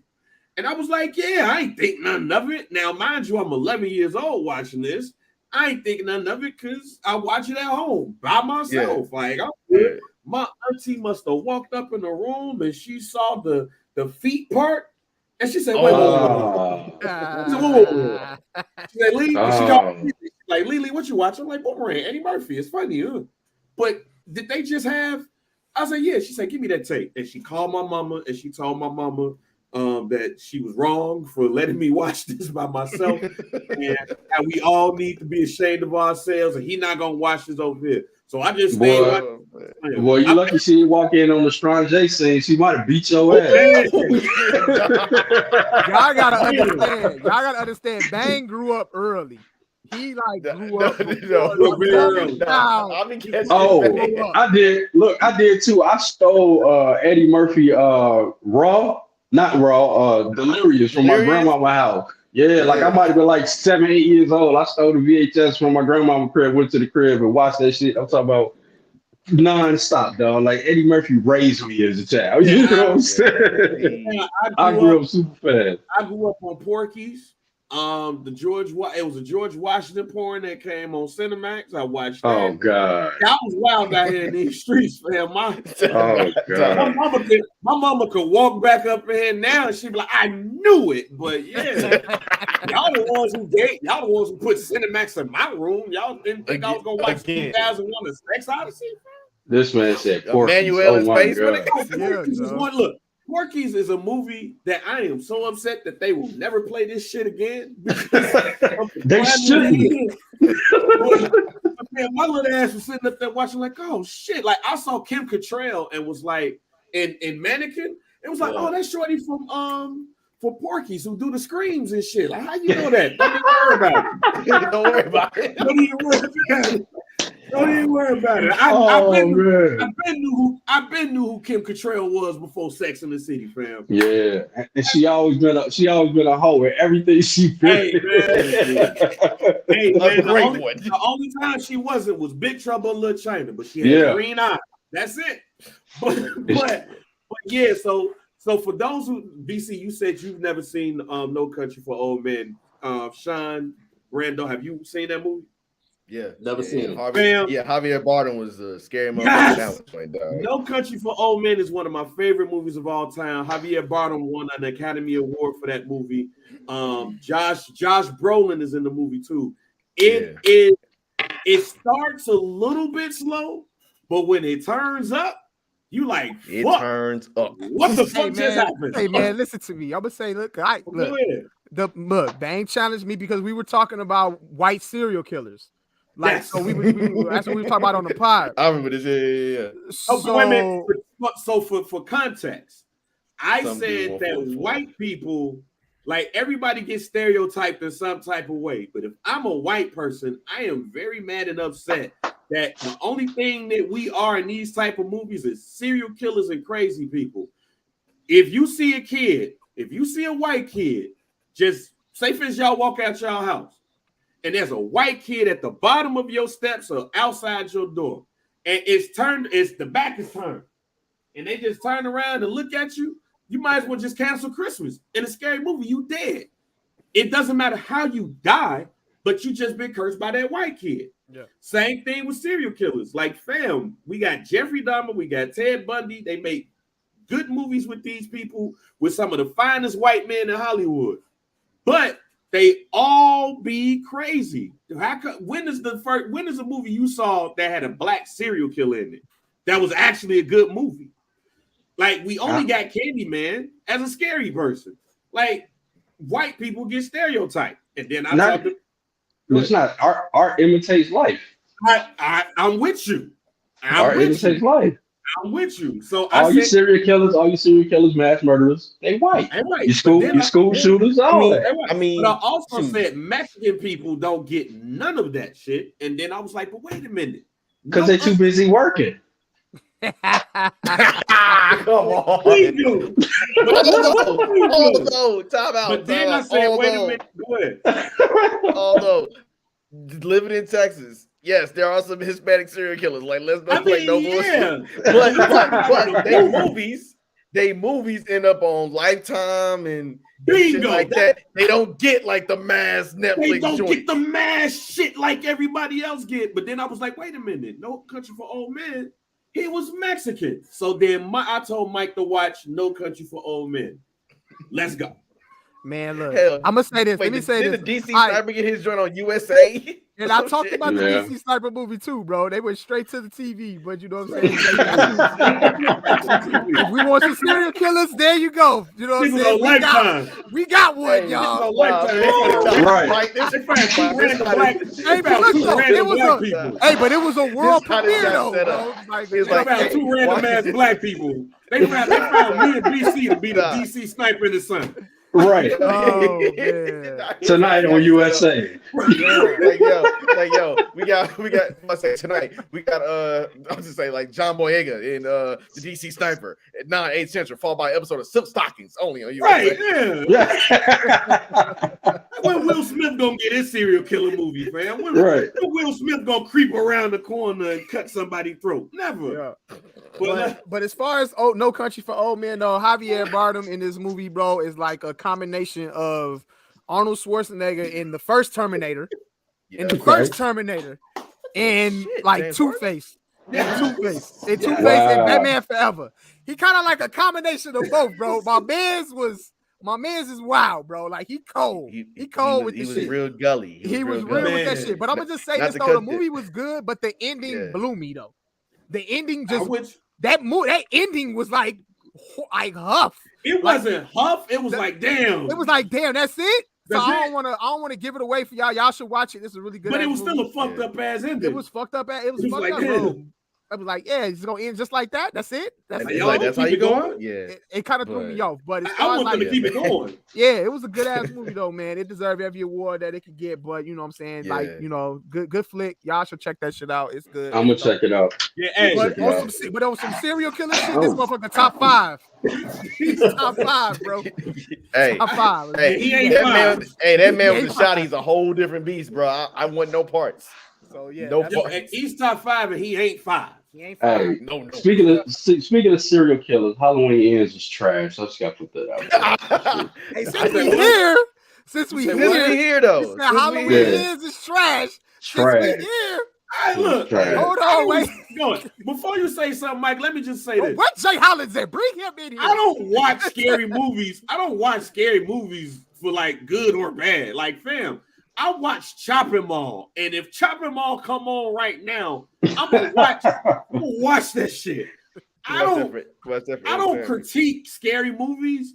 I just don't like certain types of scary movies. Again, Chopping Mall was a movie about some death bots, fam, and killing white kids, fam. I just like laughing at these shits. Yeah. But you don't like Halloween Ends. So, like, why not, fam? What happened? It was just bad. It was bad. Bad. Hey, how Mike Myers flabbed me and sick, man. Mike of the look like Tyson in the last fights getting knocked out by bums. Like Halloween Kills, the one before this is way better. Way better. This was this wasn't it. Like they shot it in the wrong order. Like Halloween Kills should have been the last movie. Look at my man. Oh, that's perfect analogy. That's what I tried to tell Jay Hollins. When Jay Hollins got on there, he made his status about, you know what I'm saying, he was saying like, yo, all y'all guys complaining saying that this was the worst Halloween movie. It's not the worst Halloween movie ever, but out of this trilogy, it definitely is. Out of this trilogy, Halloween 3 exists, my guys. It's unnecessary. I said it was unnecessary. Yeah. You take the ending of Halloween Ends, put it on the end of Halloween Kills, and boom. That's all you gotta do. This movie was totally unnecessary. It was kind of like they were trying to create the successor of Michael Myers, but then he ended up dying anyway by killing himself. Right. You know what I'm saying? Like, how do you go down here? No. Well, no. Not to give the movie too much away. Yeah, don't give it away. He tried. He tried. Somebody else was like, nah, son, you don't get off like that. Yeah, you ain't do that right. Let me show you how to do this, son. Just boom, that's it. So I get what they was trying to do with it, but I just felt like the movie was unnecessary. Yeah, I won't say it's bad though. I wasn't a bad. I just don't like scary movies. It's just it is what it is. Ban bullies, my nigga. Ban bullies. Yeah. Bully my man in 2022. Okay, you got a point on that one.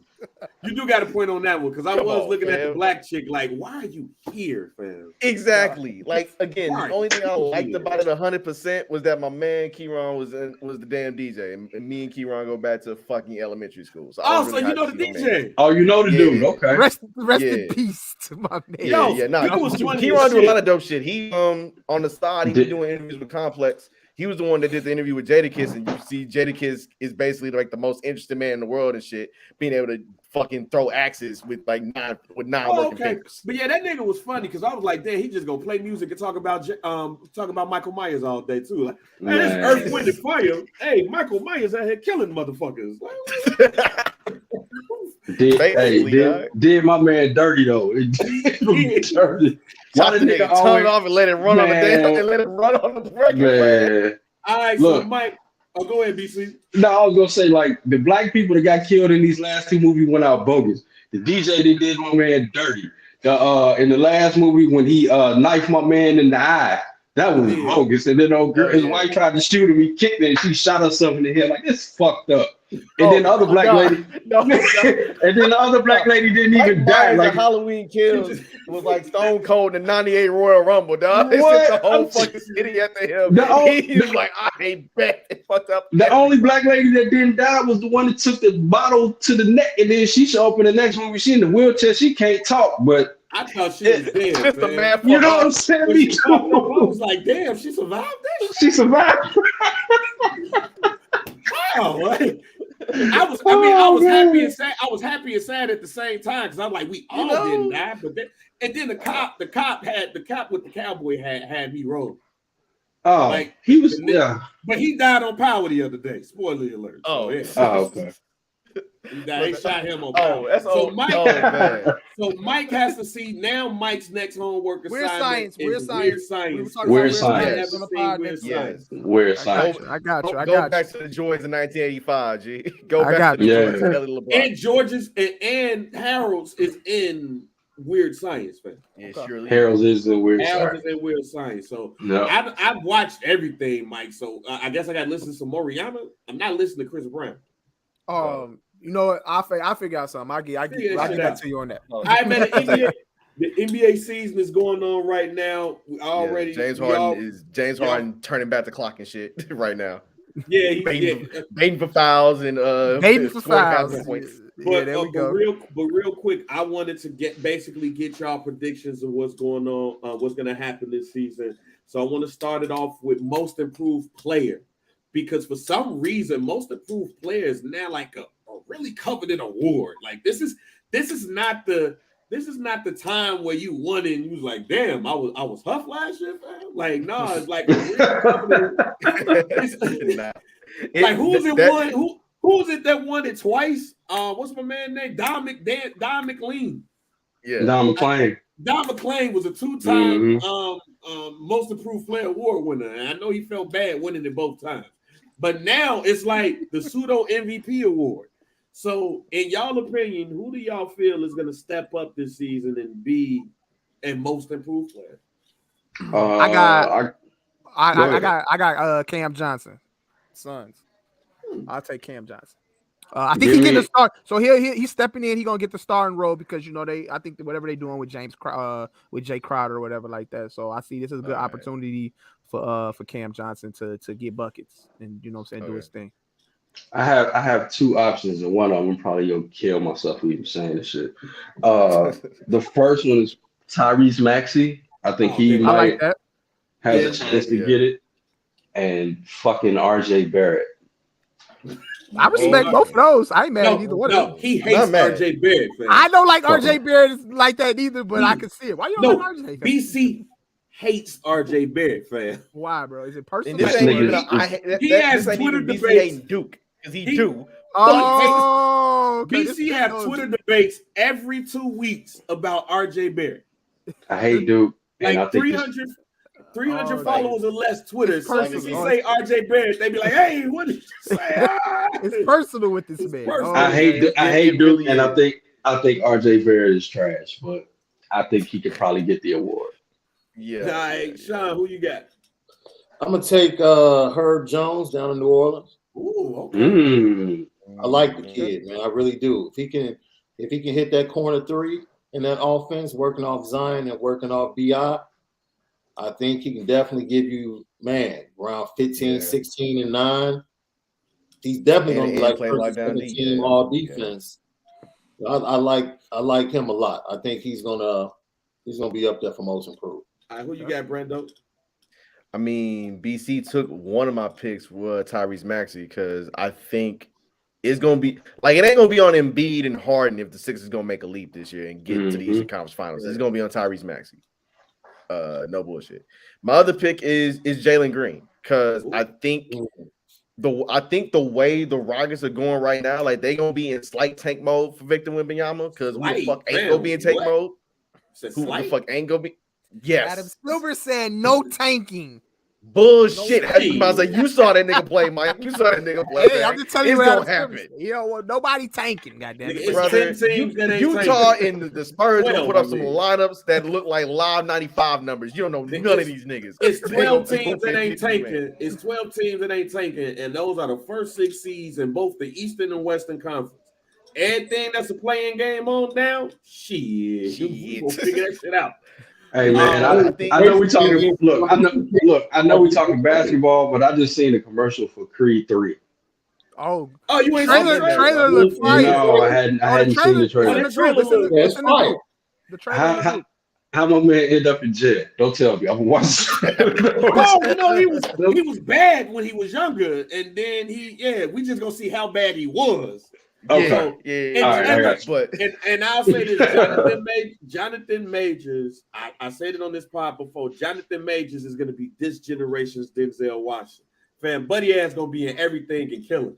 Because it's one part of that trailer when he didn't even say shit. It was the last part when Wood Harris was talking to Michael B. Jordan.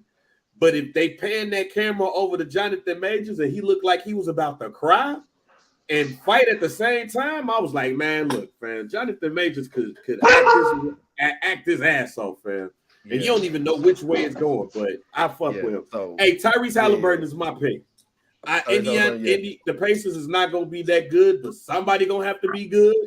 And exactly, it's gonna be him and Miles Turner until Miles Turner gets shipped to the Lakers. Right, until he gets shipped to the Lakers, it's gonna be him. So he's gonna be nice. Who's the other kid for Indiana from Oregon? You talking about what is his name? Something with a B. Matherin from Arizona. Matherin. Yeah, he looking nice. And he said that he can't wait to play LeBron, and folks was looking at him crazy. And then I was like, okay, I see the dog in him a little bit. All right, man. Let's talk. Let's talk Coach of the Year. I think it's the most overrated award that's given out because I don't think there's a lot of good coaches in the NBA. But who gonna win that shit? It's facts. Ooh. I have no idea, but see, all I will say is if the Knicks have a good season, Tibbs will probably win it. Sean, just for the fact that I'm going to step out on a limb and say Nate McMillan if Atlanta can get a top 3 seed in the East. Okay, Brandon. That's bold. I'm gonna go with Willie Green out of New Orleans for the Pelicans because I just get a feeling like if Utah gonna fall off, somebody got to step up and take their spot from last year's playoffs. I think New Orleans gonna do that. Barring health, health the only thing. Mike, I'm gonna go Ty Lue. I think we're gonna actually see how the Clippers are gonna look with their full squad. Add on John Wall, and Clippers probably number 1 in the West this year. So they still the Clippers. They've been saying that shit for 5 years. Exactly. But we haven't. I'm with you. But I think we still haven't seen that full experience of Kawhi. In an 82 game season, we haven't seen it. Them niggas ain't gonna play 82 games. Thank you. We shall see. Look, they set up to play 82 games this year. Ain't nobody coming into the season. No, they got 82. They got 82 games on the schedule. Right. Yeah. Hey, I will say niggas. Hey, look. Hey, we gonna see the most niggas play 50 and 60 games in NBA history. Let me just say this right now. Right. Let me just say this right now. Moggs is playing 60 games tops. Look, and I mean, hey, they playing enough to qualify for scoring titles, rebound titles, etc. They playing enough to hit contract incentives, my guy. So over or under Kawhi Leonard playing over 60 games or under 60 games? Fam, over or under the best players in the league playing 60 to 65 games. Yeah, that's what these niggas on, huh? 60, 65 games. Yeah, that's the season. 60, 65 games. Not see you in the playoffs. But no, I got Ty Lue as well, because I do think that the Clippers are going to be going to have the best record in the West, not because they're the best team, but it's more because, all right, man, we're not going to be playing all these games. We just going to make sure we get there, and they just going to have the best record. Defensive player of the year. I know BC's not picking Rudy Gobert. Hell no.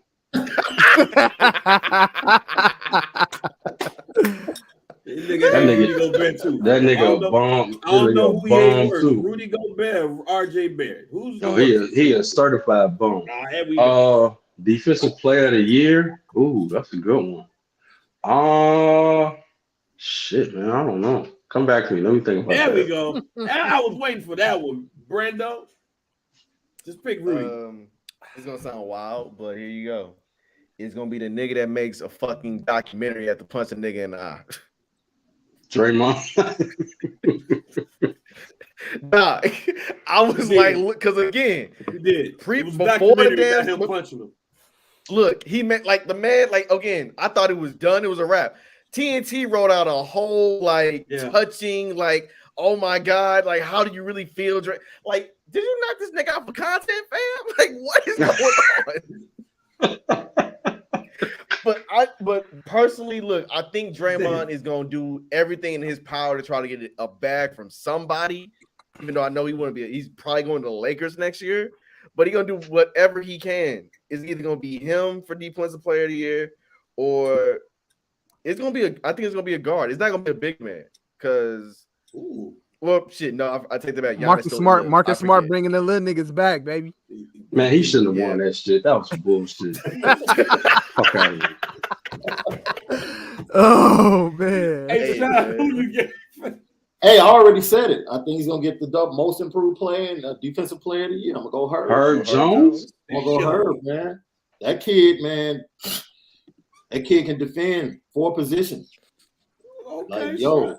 Hey, you got to put that on FanDuel, because if you win that shit, well, you know what? Hold on, let me look. Hold on a second. Is he an option? Is he even an option? Right. I'm about to look this shit up now. Shit. I might put 10 on that just cause. For real. Give me either. I'm either gonna take Jimmy Butler or Giannis. Yeah, I'm picking Giannis. For some reason, look, I've never been the Giannis Giannis guy. What's the odds? 46-1. Oh yeah. I'm gonna put 10 on that.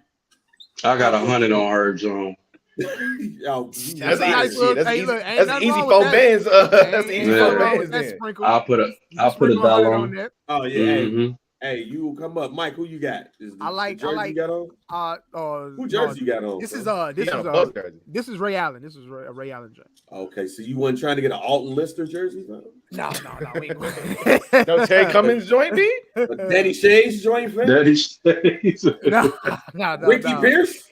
No, we ain't going. Dale Ellis? Nah, we straight. Look, if it's anything, I can give you all of it. If I get another throwback, if I get a throwback of a Bucks player, I'm gonna get a big dog. Sidney Moncrief. Give me a little wait, time out. They actually got Jokic up for fucking, like, they got odds on Jokic winning Defensive Player of the Year. Hold on a second. He's not never gonna win that. I know that. No. $10 on this, dog. $10 on this wins $5,000. Why not? Wow. Why not? Why not? Why not? He might just lead the league in blocking. But no, Yeah, I was just going to say that if he need to lead in blocks, because I mean the MVP, they already got the MVP set up for Lucas. So. Oh shit! Damn, I forgot Ant-Man. But yeah, I got excuse me. I'm gonna either go Mikal Bridges, or Evan Mobley. Mikal Bridges, Evan Mobley. Man, that's why I say the defensive player of the year was some bullshit last year. You had Marcus Smart, you had Mikal Bridges, like they was 1 and 2. I'm like, I watched the NBA season all year long. What I miss? Facts. Hey man, Evan Mobley is like, oh, we got Victor Wembanyama at home. Right. and later on, it's not gonna be on the pod, but I'm gonna if it's NBA players that's on the bench that I know the most is Milwaukee Bucks, because I have all of them basketball cards. Shouts out to Brad Lowhouse. Rookie of the year, we all with Paulo. Yeah, I'm going. Yeah, that's what I got. I think it's unanimous on that shit. Yeah, Jabari Smith probably gonna challenge for it the most, but yeah, I gotta go Paulo. BC thinking he'll get. I didn't know Paulo had his game. Of course, BC. This is right up his alley. It's an alley-oop. He got away from Coach K, and it's all of a sudden like, oh, he can hoop. He can play. Yeah, he can play. Yeah. Oh, damn. All right, that's when I watched him at Duke, I was like, Coach K was holding them back. He holds a lot of people back. They hold everybody back. Okay, look, okay, and BC knows this. As somebody who I root for Duke basketball, he knows this. He's like, I don't know how the fuck this happened. I'll tell you how this happened. Coach K college basketball is how this shit happened. All right.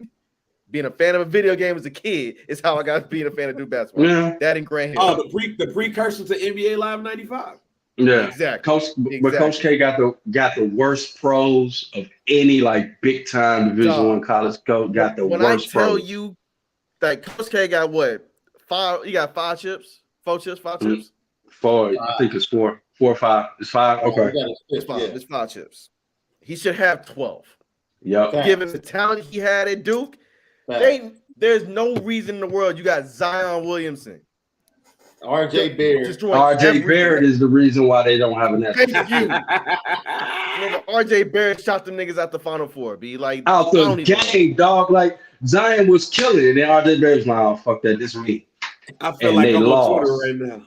I feel like they lost. I never forget that. They iced your boy Cam out like he was a third wheel. Cam Reddish was the coldest dude. He was in high school. I can't remember your ass against Florida State. And Zion got him back in the game. Right. And then RJ Barrett was like, nah, this is my time, fam. My time. Again, I must say again. Like RJ Barrett got one of them games where he think he Kobe, but he ain't Kobe. RJ Barrett, Michael Jackson jam plays in his head when he thinks he's going off. No. Like, hey, hold on, man. All of a sudden, it's just. Hey, nah, man. He think he might in '86 when that LL drop I'm bad in the last dance. That's what he think he doing. Like a Sharks fan. I'm bad. Like a Sharks fan. Who are your Western Conference Finals? Who are your Western Conference champions? Excuse me. I'm gonna either say Golden State. I'm gonna say either Golden State or the Clippers. One or the other. Golden State or the Lakers. BC, so you okay? Tell me what you like about the Lakers this season, because I wanna agree with you. I wanna fuck with the Lakers. I wanna say it, but what are we basing this off of? Like, because ain't nobody giving them a chance. Because last year everybody penciled them the Nets in the finals. You saw how that turned out. See, now I'm scared. Sean, say the Pelicans. No, I can't. I think they have a chance to be like a top 5 seed, but I don't think they get to Western Conference Finals. But man, they're not that far away, especially if Zion stays healthy. I would say maybe in 2 years, him and BI. That's going to be an incredible combination. Zion put up 27 a game on 60% shooting. Like, who the fuck does that? Shaq, video game player, video game shit. But no, man, like Mike said, the Clips, man, because of Ty Lue. Like Ty Lue has kept that ship with everything that's going on and all the chaos, he's kept that ship afloat. Y'all niggas just don't learn, man. They'll be with the ship being under chaos, and now you get your full roster, then you add on, you know what I'm saying? That's not my pick, BC. With all of that said, okay, all right, okay. With all of that said, I think it's gonna come down to Memphis and Golden State. I think that's the next rivalry. I think that's Ja, Steph, that's the next rivalry. You'll see them going at it over the next 3 to 4 years. Yeah, I think Ja gonna take another leap this year. Bang ain't fucking with the Grizzlies.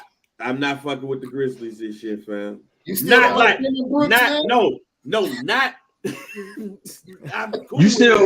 you still got to go through them. They too young. You still got to go through them. Right. That's right. I think, like I said, like last year, I said that Atlanta was going to take a step back. They took a step back. I think that they take a step back. I think that Memphis takes a step back, but this year. I think that like Sean just said, you got New Orleans is about to come up in here. You got the Clippers healthy. I mean, I'm not putting that much stock in them, but they had trouble with the Timberwolves for a little bit. And while I'm not the biggest Rudy Gobert fan, they got more size than Memphis does. Like, you know, but it's funny seeing Cat guard people on the perimeter. That shit's hilarious, man. That shit, man. So Bang, that's not gonna here's work, my question, though. You gonna break? Here's my question. Shit. Here's my question. So back in the middle. So considering that Memphis got Steven Goldtooth Adams and Jaren Jackson, yeah, I mean they can match up now. But Jaren Jackson coming off the foot, and he gonna be out for a minute. I know that. He out for a minute. Yeah. I'm just saying. Do you think it's enough now for and Minnesota? I think Minnesota got the help. Minnesota really does have not I wouldn't say the second best player, but at least the 1A player in that. No, that's Anthony Edwards. I don't. Let's just say I'm down on Memphis for this year. All right. But I think they have if they keep that core together, I think they have the potential of winning the title. So let me ask all this. Go ahead. No, I would say nobody giving Denver a chance. No, I am not giving the same feelings you have about the Clippers is the same feeling that I have about the Denver Nuggets. I feel you. I ain't mad at it. I think it's two teams that should have won the intramural championship instead of the Lakers, but they wet the bed, and that's the Clippers and that's the Denver Nuggets. That is the only chance that they'll take. The Denver Nuggets and the Denver Nuggets and the Denver Nuggets in general are gonna go down in history like the Cleveland Cavaliers in the early 90s, Mark Price and all of those. Like a great team probably could have won it, but Mike was there. That's how the Denver Nuggets is gonna be. Jokic and Michael Porter Jr. and they got the team to do it, and they got a good coach. I just think they just gonna run it. They just gonna continue to run into some bullshit. So I'm gonna drink the Kool-Aid and I'm gonna pick the Clippers coming out the West because I think the West is gonna be a war of attrition, and I just trust the Clippers right now. And I don't even think that the Golden State Warriors is gonna make it to the Western Conference Finals. I think somebody gonna take them out like a Hornets because when you go on these runs, every so often, the Houston Rockets go to the finals. Think about it like in the 80s. The Lakers, it was that one time. I think this is going to be that one time for them because I don't think those young boys are ready yet. Yeah, twice. We got them boys twice. Yeah. Eastern Conference champions. Who we do? We all got Brooklyn? Hell no. No. BC, no, because look, Kyrie gonna put in PTO some point in some way. You know that's gonna happen. Kyrie not even a problem. It's Ben Simmons. I'm not taking no team with Ben Simmons or James Harden on it. I refuse. I was gonna say Steve Nash is the biggest problem in Brooklyn, but okay. So shit, is Milwaukee you picked then? Milwaukee. Yeah, here we go. Yeah. All because I'm side with Milwaukee on that one too, mainly because they didn't guard the three worth a damn in Game 7 versus Boston. Mm-hmm. Like you let Giannis have one of them all time, like, oh my God, yeah, he really is the best in the world at this shit series. And if not for Chris Middleton and y'all not guarding the perimeter, yeah, it's gonna be Golden State, Milwaukee in the finals last year. Mm-hmm.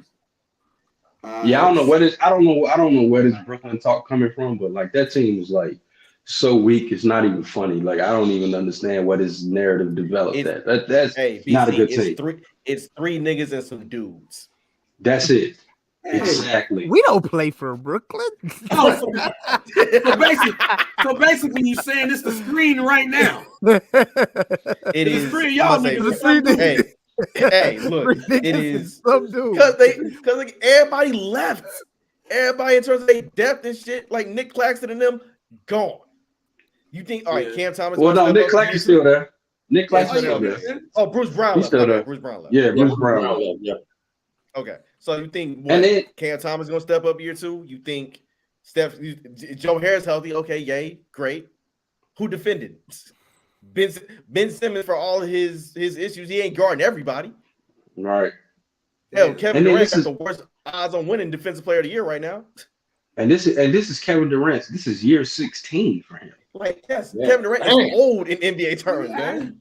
I didn't realize it's been that long. It's you really when you look at Kevin Durant, you really don't, you know what I'm saying, realize that he's been in the league a long ass time. A long time. 16 and when's the last time KD went through at least like 70 games?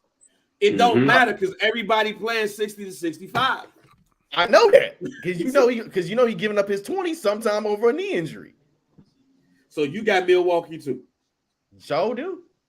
Sean, you got Milwaukee, huh? No. Wow. No. Who you got? Because I hang this on I think it's BC's pick for most improved. And I understand where BC is coming from with James Harden. But if T Maxey becomes that dude, James Harden's not getting the ball, dude. It's him and Embiid, you know? And then, you know, James Harden is like a third or fourth wheel. Like, think about that. I mean, I'm just telling you, man, Embiid, I think Embiid is going to come out and play better than he played last year. Like, he's ticked off about the MVP vote. You're going to always need 3. You can't make it with 2. No, I didn't say they're going to need 3. Yeah. Whoever steps up for that third spot, it's James Harden. I don't trust. I'm gonna be honest. I don't personally trust the health of Middleton. I don't trust Middleton's health. Okay. You're right. You're right. Because he's starting the season off on the. He's starting the season off on the. Yeah, it's like that's fair. That's the only reason why I wouldn't pick Milwaukee. I think Miami letting PJ go. I don't think that hurt them that much. But see, Tyler Hero disappeared so badly in the playoffs. He did. Like that dude was fantastic in the regular season. But apparently he was hurt. But you know. Which is why I'm shocked you picking Philly, because you know what James Harden gonna do. Yeah, but I don't consider James Harden one of their top 2 players. That's not even my consideration. You think James Harden is better than Maxey right now? Absolutely. Still. Yeah, you out of your mind. Still. You out of your mind. I'm not going to disrespect James Harden and say that Tyrese Maxey is better than him. I'm not going to say that. No. Let me ask you this then. In a playoff series, who would you trust? Harden or Maxey? I'm trusting Tyrese Maxey. Okay, then. But you still going to need James Harden. And James Harden is not going to show up. He can't be a scrub. Who? But he doesn't have to be Houston James Harden with Maxey and Embiid. He doesn't. Houston James Harden didn't win either. That's true. Man, that's hurtful, BC. That's hurtful. Hey, you had a front row seat to that shit. You know exactly what I'm talking about. You know exactly what I'm talking about. Plane from Vegas when they was missing 15, 16 threes. I know exactly what was going on. Yeah, but I think the Eastern Conference is going to be one of those crazy playoffs where it's all about matchups, bro. We're gonna see like some crazy matchups and upsets, and it could be a crazy Eastern Conference Finals. Like we didn't think Atlanta was gonna be facing Milwaukee 2 years ago. but their That's matchup true. with Philly, That's because of Ben Simmons, and they matched up well with Philly. Hell, we didn't even think that Atlanta was going to even. Hell, but shit, Atlanta damn near pulled that shit off if Trey don't get hurt. Facts against That's the Milwaukee. wildest thing about it too. So, Right. Because I remember talking to Bang about it. Bang was like, "Yo, right now, fucking Atlanta is going through every single hip hop capital and knocking niggas off. And knocking niggas off. Knocking niggas off.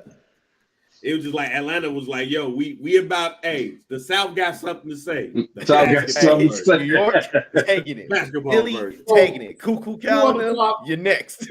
Right. Who are the top 5 dudes in the East as far as like dogs that y'all would trust in the playoffs?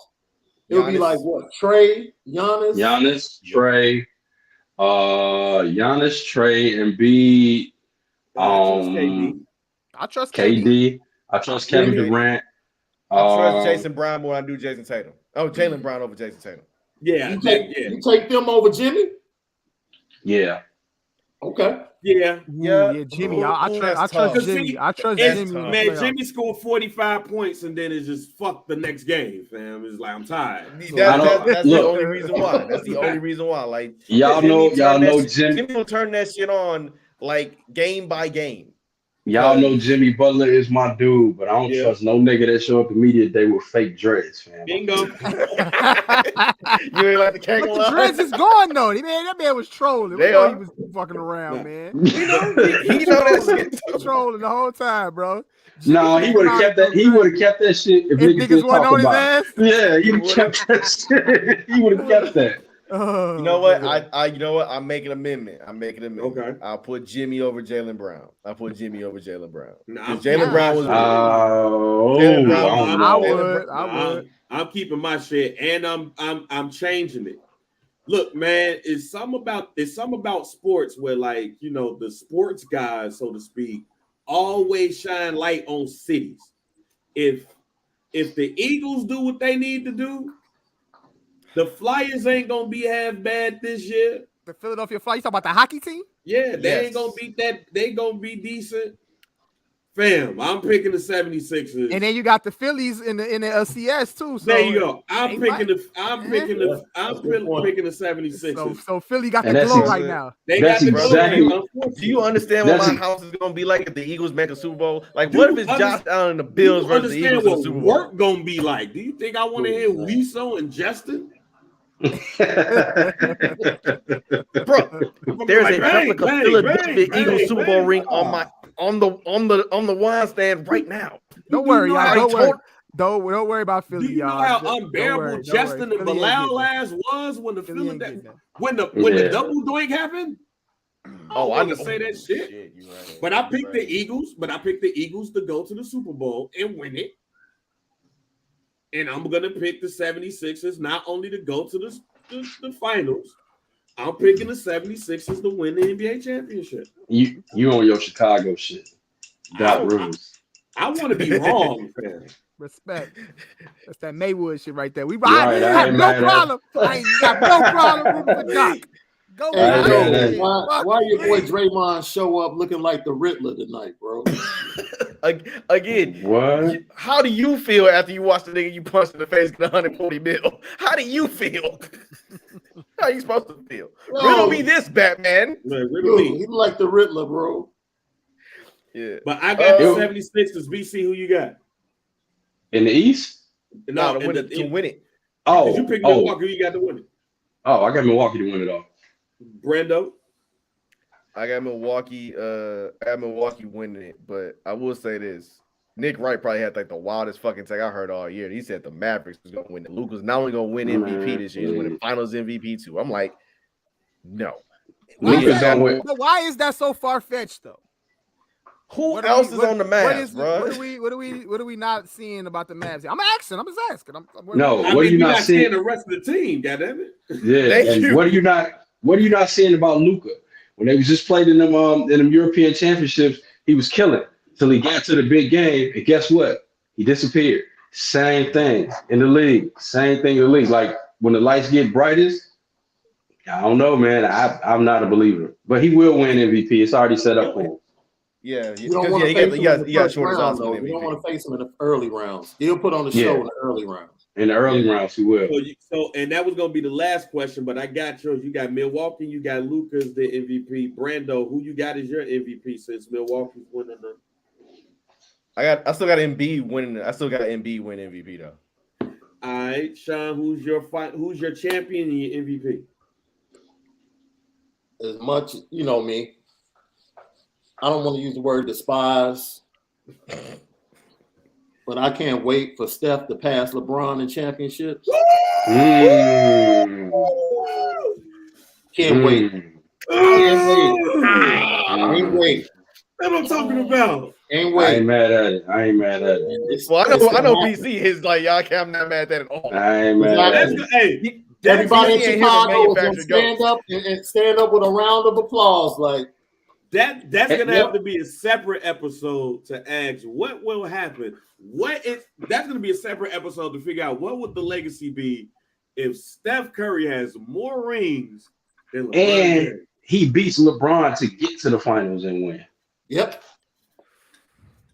Hey, that would be tough. Bring me back for that one. Bring me back for that. Hey.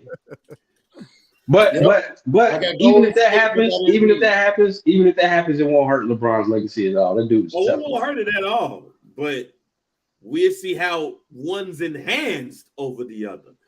Mike, who you got? MVP for MVP. I'm gonna go on a limb right here since we talking about LeBron James. This is the year he gonna pass up Kareem, and I'm with BC. If hold on, relax. And like I said, when BC said that he liked the Lakers to come out of the West, like because ain't nobody giving him a chance, I'm with him on that.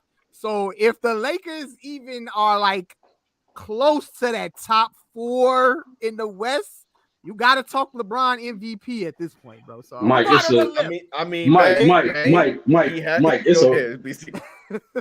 a rope on the end of that limb. You just went off.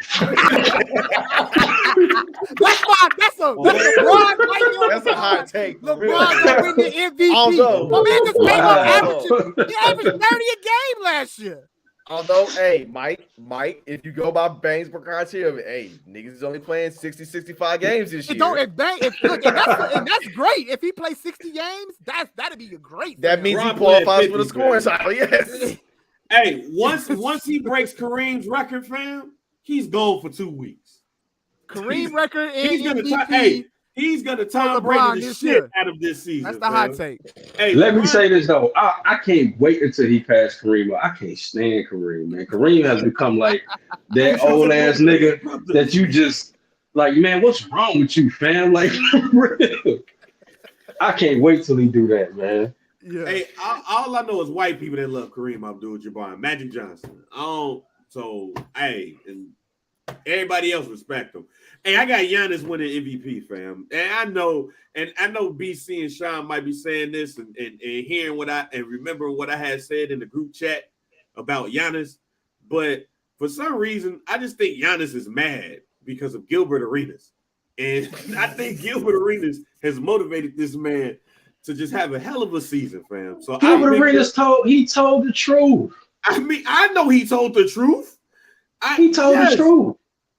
But because of that, I think we're about to see a lot of full backing this season. Like he's really gonna Christian Okoye the NBA this season, fam. So you saying that spin, dunk. So it's overdrive. Yep. Giannis going into overdrive. He's going. Hey, I think Giannis is going into overdrive, fam, because he's gonna want to try to prove a point. And I think we're trying to prove that point. He's going to win Defensive Player of the Year because we don't need Mikal Bridges and Marcus Smart winning it. And he's going to win MVP, but he's not going to win the title because Chris Middleton is going to not be available. And you don't really have shit else other than, like, Drew Holiday. And I don't think Grayson Allen, dog. Fuck up out of here, man. I'm not even saying that because he went to Duke. Hey, no. Look. Even Duke people like, nah, fuck Grayson Allen. Look, I will say this, man. I thought Grayson Allen would be an assistant coach somewhere by now. The man still in the league. I thought he would be like the last assistant on John Shire's Duke squad right now. Like Give or it about 2 years. I hope so. So it's gonna be him and Emil Jefferson like it's a goddamn 2015 title all over again. Because Emil already back there. So Yep. But no, man, I want to thank y'all for jumping on the show today.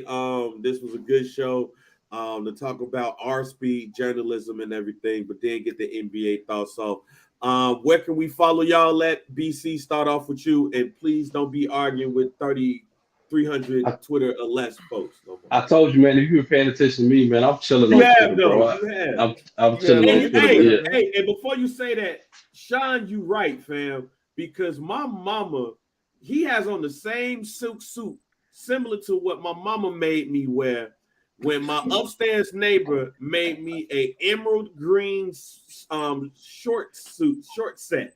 It was the shirt and the shorts. That's what Draymond Green got on tonight. Man, he looked like he stole a whole bunch of quarters from a pond, fam. Hold on. He been in Bishop Don Juan closet.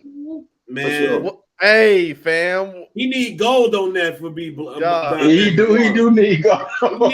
He need gold buttons, fam. I ain't see no gold. I just see. Oh my God, this is terrible. Dog, somebody said he simultaneously looks like the Riddler and the Temptations. But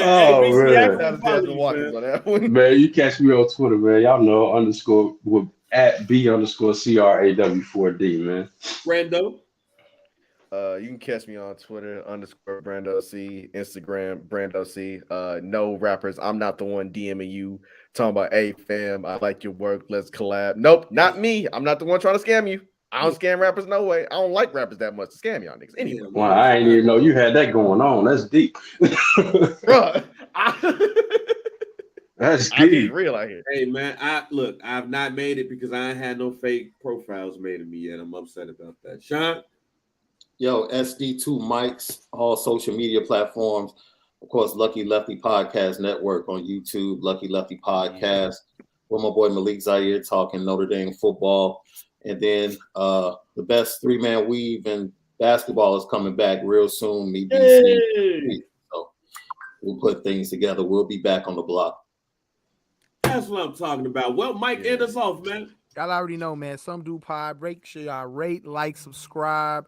Facebook at Some Dude. If you in the Facebook group on Facebook, hashtag Some Do Pod. Make sure y'all share the group, invite people into the group. You know what I'm saying? BC, go viral again, bro. We try to get to 1,000. Okay, we try to get to 1,000 members. Man, y'all my favorite group. Man, y'all my favorite group on Facebook. Y'all my favorite group on Facebook. It's ignorant in there, Jack. Make sure you invite people. Y'all invite people into the group, man. Y'all can invite them in. You know what I'm saying? Join the conversation and all of that. IG at Some Do Pod, at Mike B_CHR, at JR Bang. Same thing on Twitter at Mike B_CHR, at Some Do Pod, at JR Bang. And we out of here, man. Appreciate y'all guys for stopping through, hanging out with us, man. We appreciate that. You know what I'm saying? Y'all are welcome back anytime, to discuss whatever it is y'all want to talk about. You know what I'm saying? Hey, it is what it is, man. Some Do Pod.